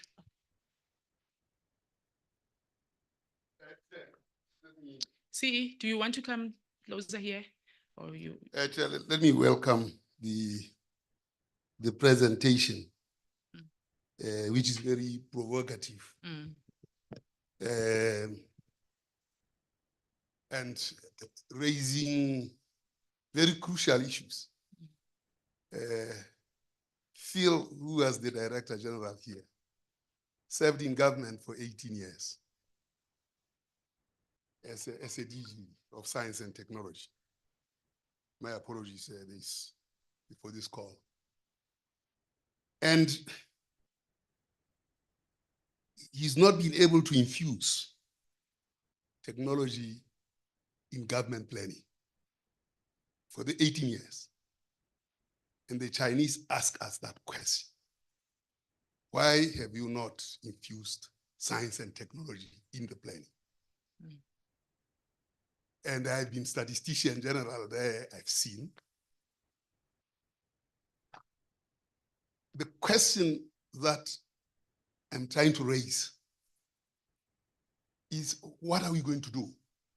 mm, Because I listened to a presentation, Chair. Basically, you are sitting there as a National Planning Commissioner.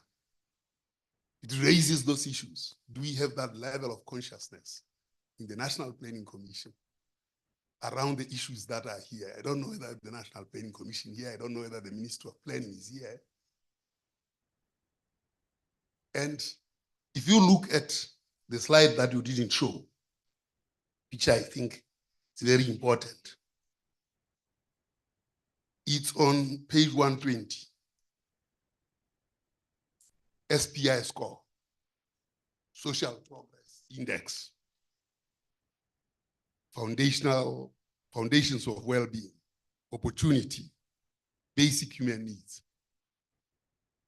That itself, it had actually progressed, but turned from 2022 downwards. That for me is a threatening trend. And given the gravity of science and innovation in development, and I'm not sure whether the honchos in planning in government are here, what are we going to do? This is not a matter that we can nibble on. I mean, we are in serious, serious trouble. So I'm not asking the question, but I'm saying, what are we going to do? Now, I could actually show a slide there. That was very interesting because I analyzed the census data. It's a time machine, which shows very interesting trends. Encouraging trends, but depressing trends at the same time. From 1996, I've plotted that. And when you look at the girl child, how they are progressing, it's a very encouraging sign. I mean, they were lower all the time. They are higher now across the university completion degree. But the boys have stagnated. Have we asked the question, what drove that? Was it the bring a girl child to school? Was it something else? What caused that? So that we can start learning from it and then innovate and say, what are we going to do? Because the negative of that is boy child is stagnating. I could show that slide, but I'll share it at some time. So the question really is, I think we are playing marbles while Rome is burning. And the sooner we recognize that science is at the center of what we do and move that to the center of discussion of planning and planning itself, we are not going to win this battle. We cannot be at the margin. Thank you very much, Chair. thank you so much, Doc. There was a hand, I think, behind you. Let's just take that hand behind you. Thank you very much, Chairperson. I don't know if I have to reintroduce myself. I'm the tuck shop gentleman who's got an antivirus. Yes. But here's other questions. You know, I do commend your report. however academic and technical or technocratic it is.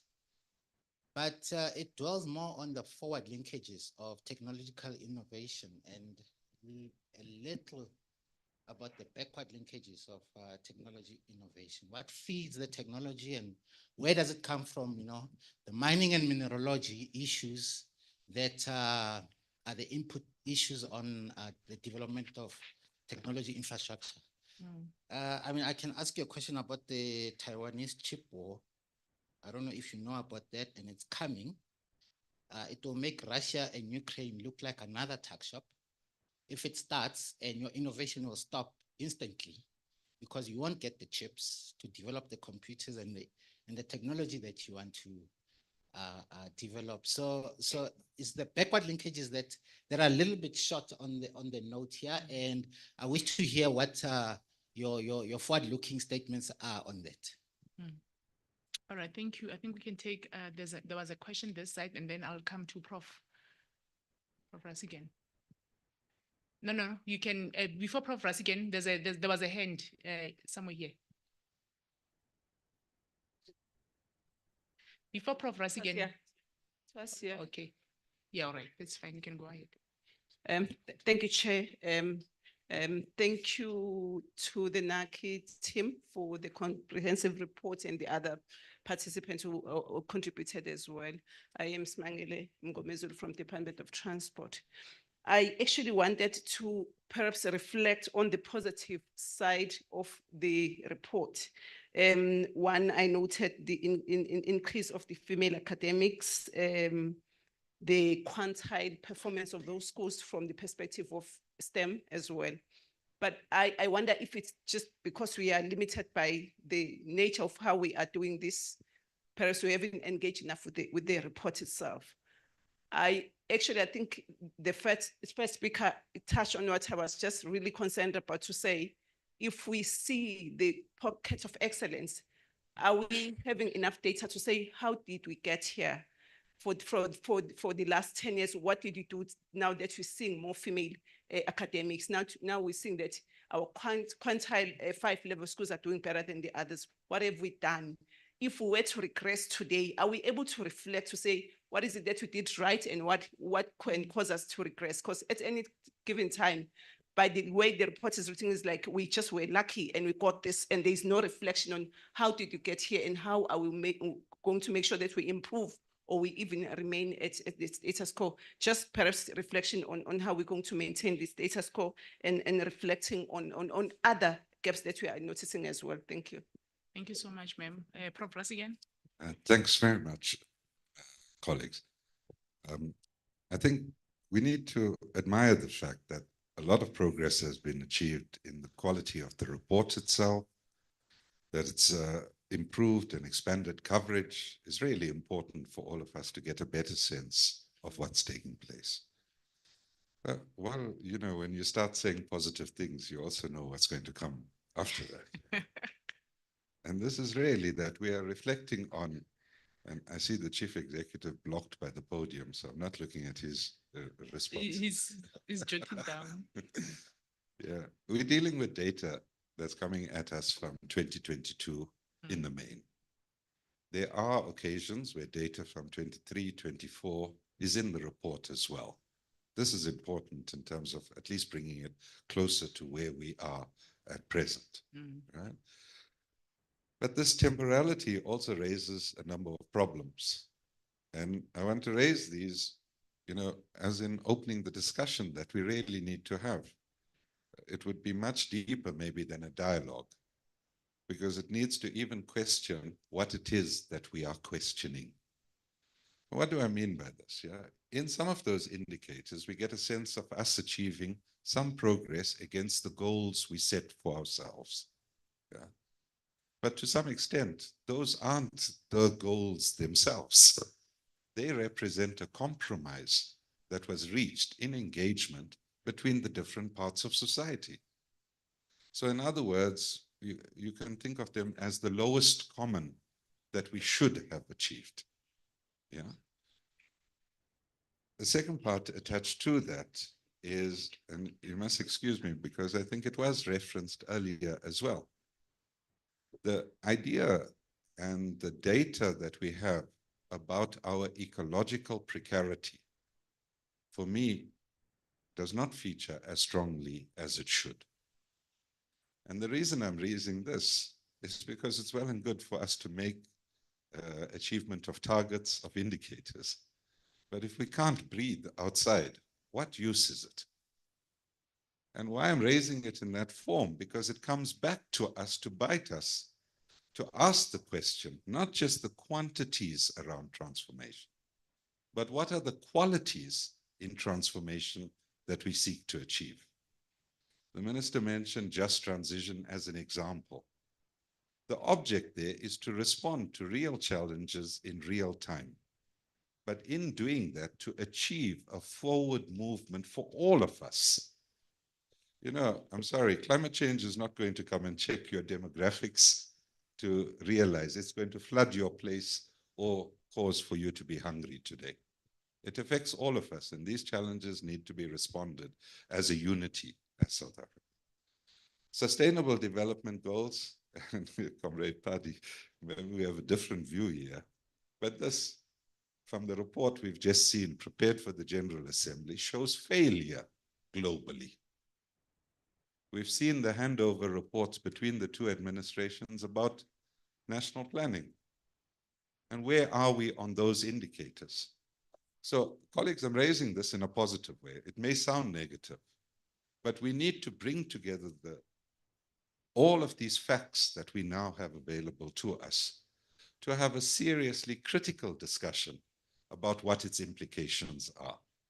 And I'm raising this also because we are unaware of the new governance regime. We may have met a minister speaking to us, but it's a minister inside something called a government of national unity. This is not the same in terms of what we've experienced post Mandela's first GNU. So how does that impact on us being able to translate any of the facts that we have into practical responses? Yeah. So my last point, I'm sorry to be so long-winded about this, but it cannot be that if our target is 1.5% and we are accelerating in the reverse direction, that this is not foregrounded as the major challenge facing our system as a whole. If we are failing to generate knowledge itself, we are going to be the victims of others' knowledges placed on top of us. And we already have some evidence of that taking place. There are geopolitics at play, and these are not trivial politics. Our good friend that mentioned software, it's not just software that's being harassed in this process. It's intellectual property. Yeah. Rules are being put in place by some countries to restrict the flow of information and knowledge. How do we as a community, as part of a global community, respond to such restrictions on the flow of knowledge? Because today, whereas it may be a particular victim of that sanctioned regime, being the People's Republic of China, tomorrow it can just as well be the Republic of South Africa as well. So we need to be quite careful about what these regimes are doing. Will this facilitate the type of qualitative benefits that we hope to achieve through science and technology? If we fail to respond to it, Chief Executive. Thank you for allowing me to raise. All right, thank you so much. I will allow the CEO to respond. Once he's done that, then we'll go online. It looks like there are people that are online that have raised hands. Yeah, no, thanks, colleagues. So, Tina, please just check members as well of the team that worked with us to also field some of these questions. For instance, Dave Kaplan, if he's on the call, can, once they are ready. Petros, is Petros still here? Letaba, would you please, sorry, colleague, I don't want to label as antivirus. So let me, so I want him to deal with the earlier questions you posed to the minister. So Petros, if you are able to address some of the questions he asked about the report and he can repeat those questions. Let's start there. Okay, good afternoon. The question of the software is too specific. Can the report try to aggregate the information at the higher level? So you will see we talk about things like digitization, the emerging technologies, the role of digitization in manufacturing. But if we go at a software level, then the guys from mining will say, why don't you talk about the coal or other issues? So yes, we are aware of it. People, the technology is developing, the platform ecosystems. But once you talk about digitization, I think we are already accommodating those new trends that are happening. Yes. Hlengiwe, there is a question of, well, I think we need to, let's acknowledge, Raskin, you make a valid point about the limited attention given to the sustainability question. Right, so we must first acknowledge that even the framework itself, we did identify as a major weakness. So this time last, maybe Hlengiwe, this is also about you respond because you were given a responsibility to try and see what we can do. Just briefly on that question, what we try to do in the report itself. No, thank you, CEO. So for the very first time in the report, we tried to deal with the issue of climate change and environmental sustainability. But because it was our very first time to try and unearth the issue, we couldn't get the data that could show trends over time.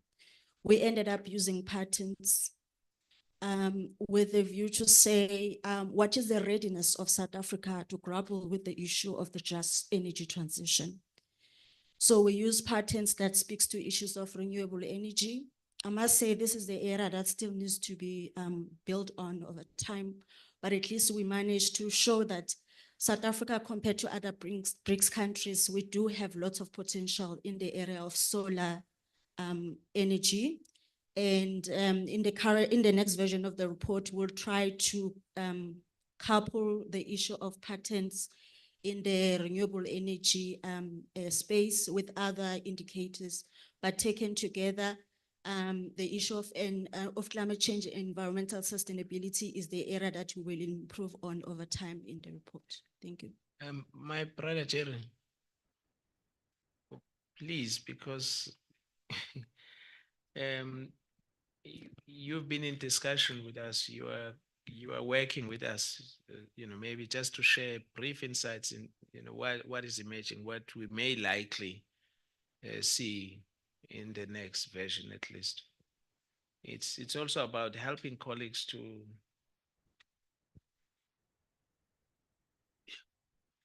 Thanks, Chief Exec. My name is Jerry Lengwasa.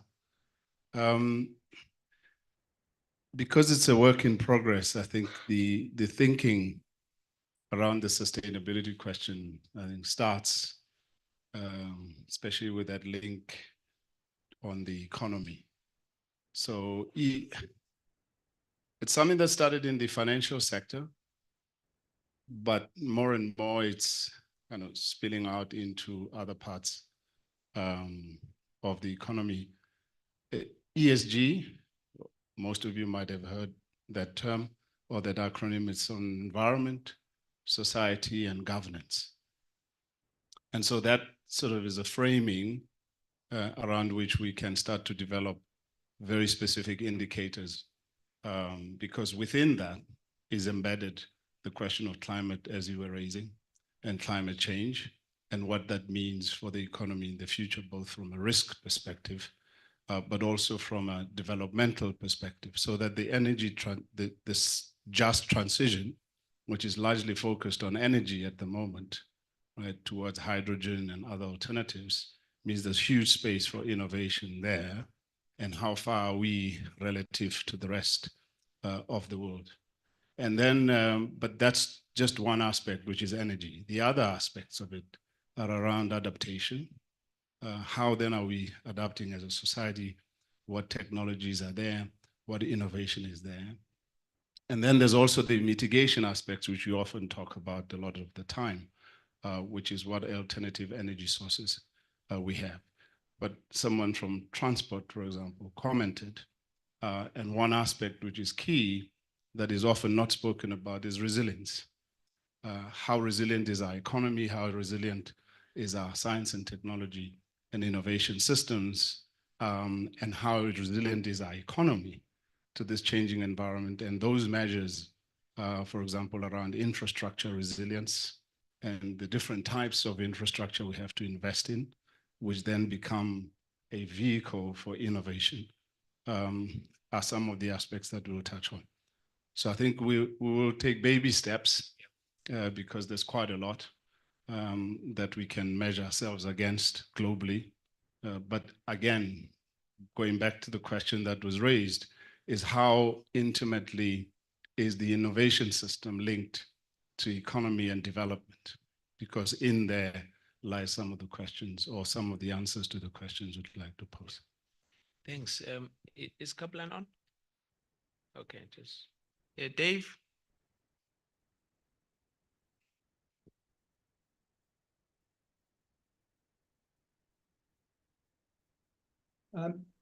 Thank you, Mlungisi.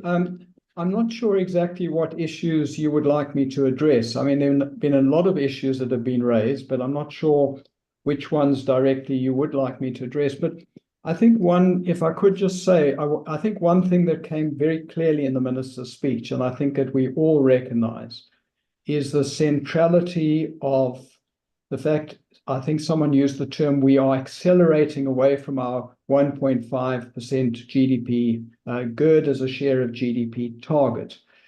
I'm not sure that that's the right target, to be quite frank, but leave that aside. I mean, it is true, we are spending less of our share of GDP on research and development, and that's not a good trend.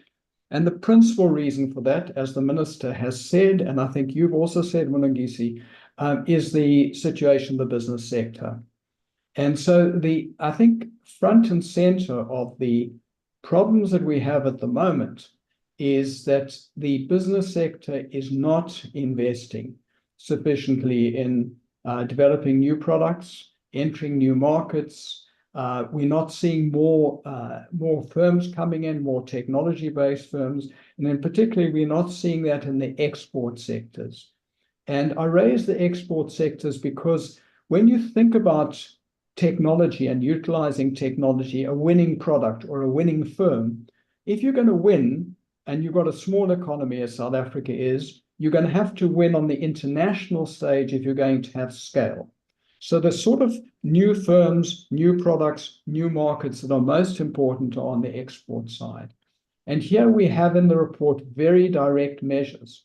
Do we have lots of new exporters? No, we don't. Do we have a lot of our existing firms withdrawing from exporting? Yes, we do. Are we entering new markets? No, we're not.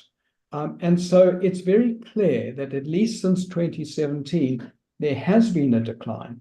There's a decline in the number of new firms coming in, decline in the number of our new products, and decline in the competitiveness. So we measure the competitiveness, and this is all in the report, of South African firms. How many products are we competitive in? We've got that data, and we see a very, very clear trend.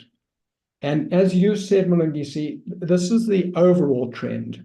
But there are some companies and there are some areas which are doing better than others. In other words, the trend is generally downwards, but it's not homogeneous. It's heterogeneous. There are other, and we are trying to do, NACI is trying to look at where are the winning firms? Where are the sectors and why is this happening? So more work needs to be done. But I think very centrally, we need to put that as an issue forward. So our trend hasn't been good. Of course, it's also very much related to the general environment that we're in. And I think it's clear that the general environment hasn't been good for investors, hasn't been good for business.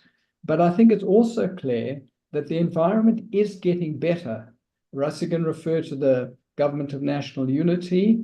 I think that's lifted things, at least to investors. And of course, the change in relationship to the electricity generating, the power story has really moved in a very positive way.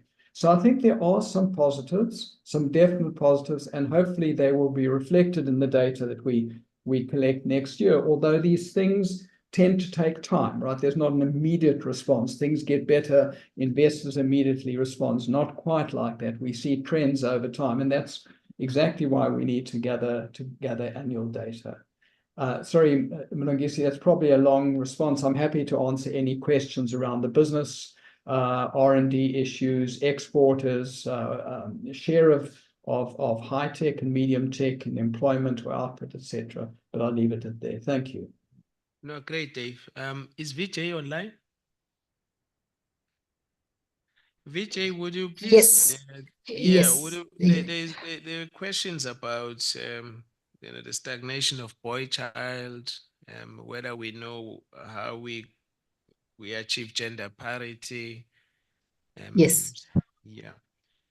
And then Yes. the quantile story. Yeah. Yes, thank you for the opportunity, Vijay Reddy. I was responsible for the part on the education and public understanding of science and skills. Dr. Pali's observation about the achievements of the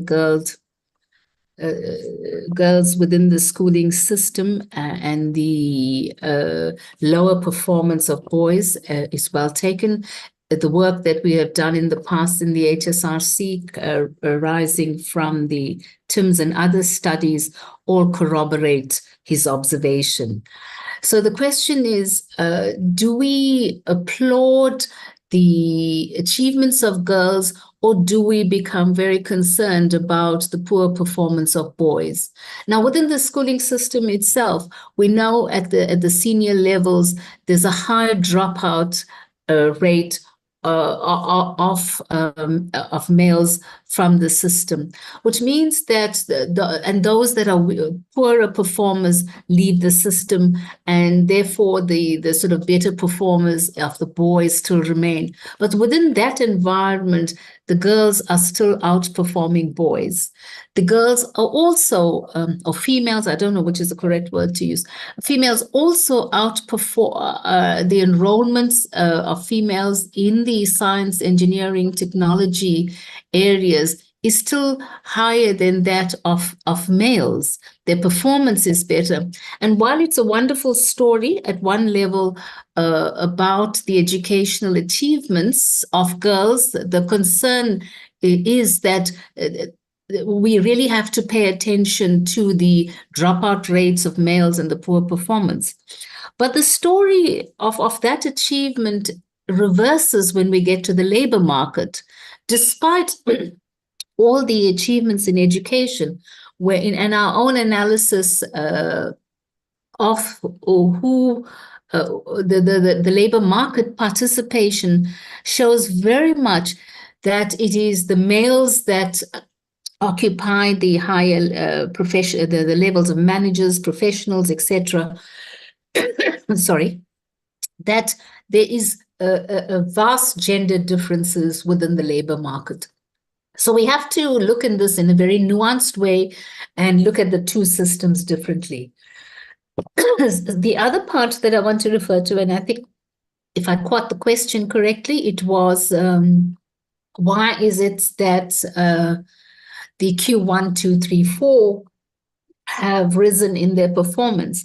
Now, of course, though, the one thing is that they all started from very low. The base level was very low, and it's wonderful that there's been this achievement, this improvement.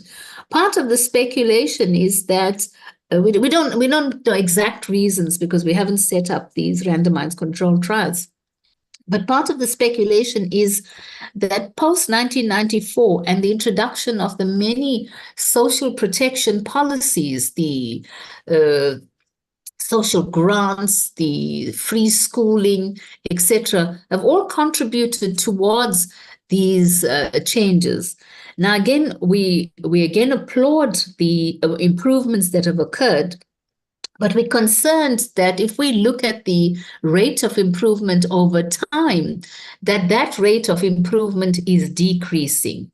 And so the challenge is then, how do we sustain the improvement, and how do we sustain that improvement, and how do we increase that improvement? Because at the rate of improvement that we have, we won't be able to meet the targets that we've set for the country, for example, in the National Development Plan or in the medium-term strategic frameworks, etc. Okay? Thanks. Thank you I'll very stop there, I think. Yeah. Yeah, thank you. Thank you very much, Vijay. Stembiso is here. Or is he gone? Yeah, on that slide 120, even though it was a positive, well, not positive comment, but an emphasis, but maybe you could make a point or two.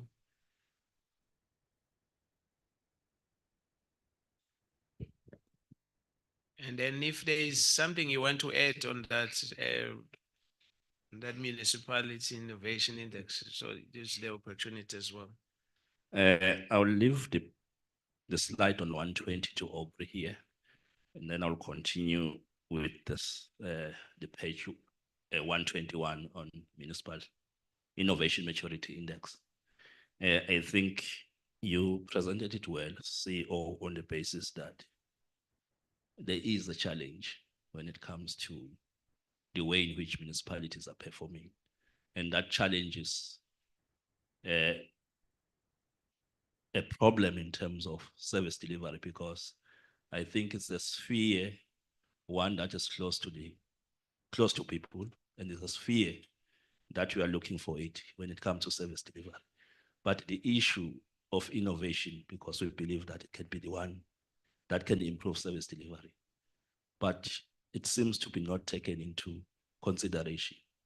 I think I've made a point there in terms of as I'm just highlighting here, because my thinking, CEO, to this is that if we want to understand the municipal innovation maturity index deeply, I think we may need to have in future maybe a webinar on this, so that you can be able to discuss the framework and all others. But the point that I want to make here is on the basis that of the point that if you look at those results, it's very clear that most of the municipalities who participated are still at level 2. And then when you look at level 2, it means somehow this, that just a minimal level of understanding of innovation. But with that minimal level of understanding of innovation, then poses a challenge then in terms of those big goals, in terms of, will it be possible for a capable state to be built? Will it be possible to respond to issues around innovation for inclusive development? Will it be possible also to try to address the issue of poverty, inequality, and also unemployment, which is a persisting?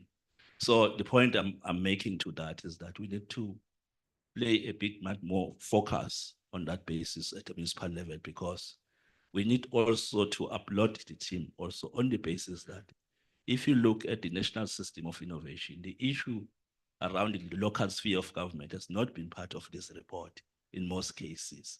So from where we are sitting, we need a lot of support so that you can be able to mine this data in municipalities, so that even if there are intervention, there should be directed intervention when it comes to that. Thank you. Okay, thanks.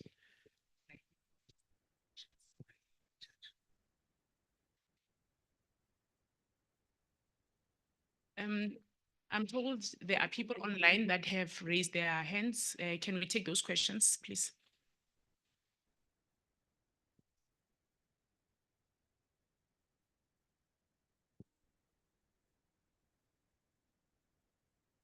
Yeah.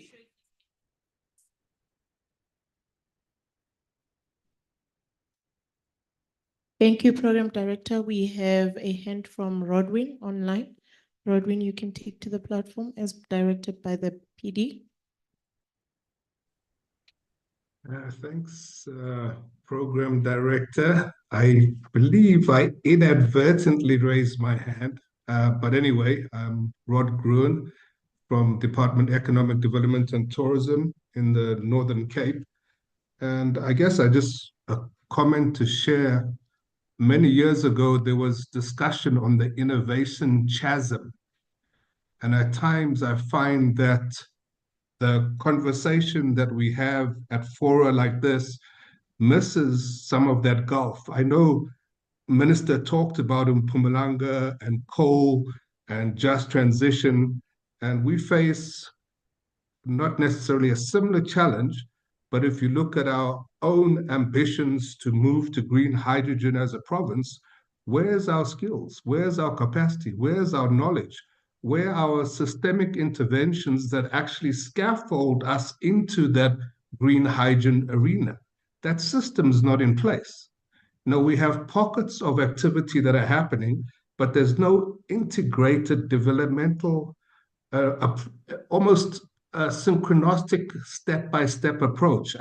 I think the development plan tries to outlay that there, but it's so broad that we don't focus sufficiently to put the foundation in place. And maybe it does need a longer-term trajectory for us to actually get there. It does need us to have a fundamental paradigm shift, a fundamental mind shift in how we deliver education, in government's risk averseness.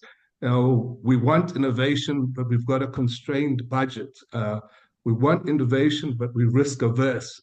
And it just at times it seems that there is still this existing innovation chasm between where we are and where we want to get to more broadly. Certainly for us in this room and in this launch, I'm not necessarily sitting in the Khaleshiwe, where we may not be thinking about how innovation impacts or affects their life.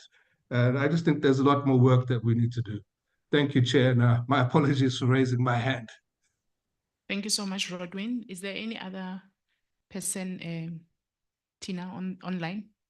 It was only him. All right, thanks. Maybe you can just close.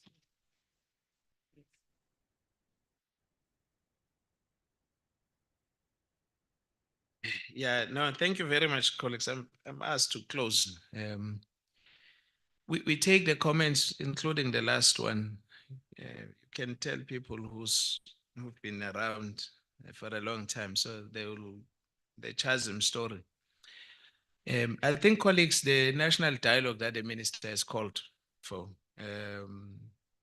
Chair, of course, we will still need to conceptualize it, but it should be able to deal with some of the issues that colleagues have raised. And we don't need to be responding to it. But the second point, some of the issues and questions that colleagues raised are not, even though they've been raised in the context of us presenting the report, but they are really about the system. Our job is to advise, is to share information. Each one of you see what you can do. And if there are gaps, if there is further research that must be done, we'll be happy if your entity or yourselves as individuals, you pursue some of those questions and then let us know. We can always engage and collaborate. Thank you very much. And then we also thank those who joined us online.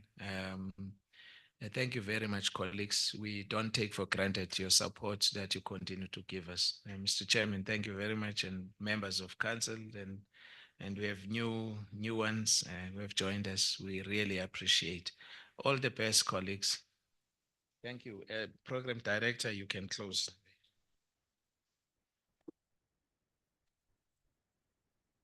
Yeah, thank you, CE. I'm not going to take long. All that I wanted to just say is that I have been a member of council for the past 4 years, and I must really commend the team for the work that has been put in place. Honestly speaking, there is so much information. There's diversity in terms of information, indicators, new indicators, as you've spoken, sustainability indicators. There's, municipality indicators, a lot more indicators that are coming to the fore. It is becoming more and more comprehensive, and I think it's dealing with most of the real issues that we are facing in the innovation space. So I'm really thankful to you, CEO, and also to the rest of the team. I just want to just take you to the forward by the chairperson. I'm not going to say, I think he's already wrapped up, and I'm just going to read it to you.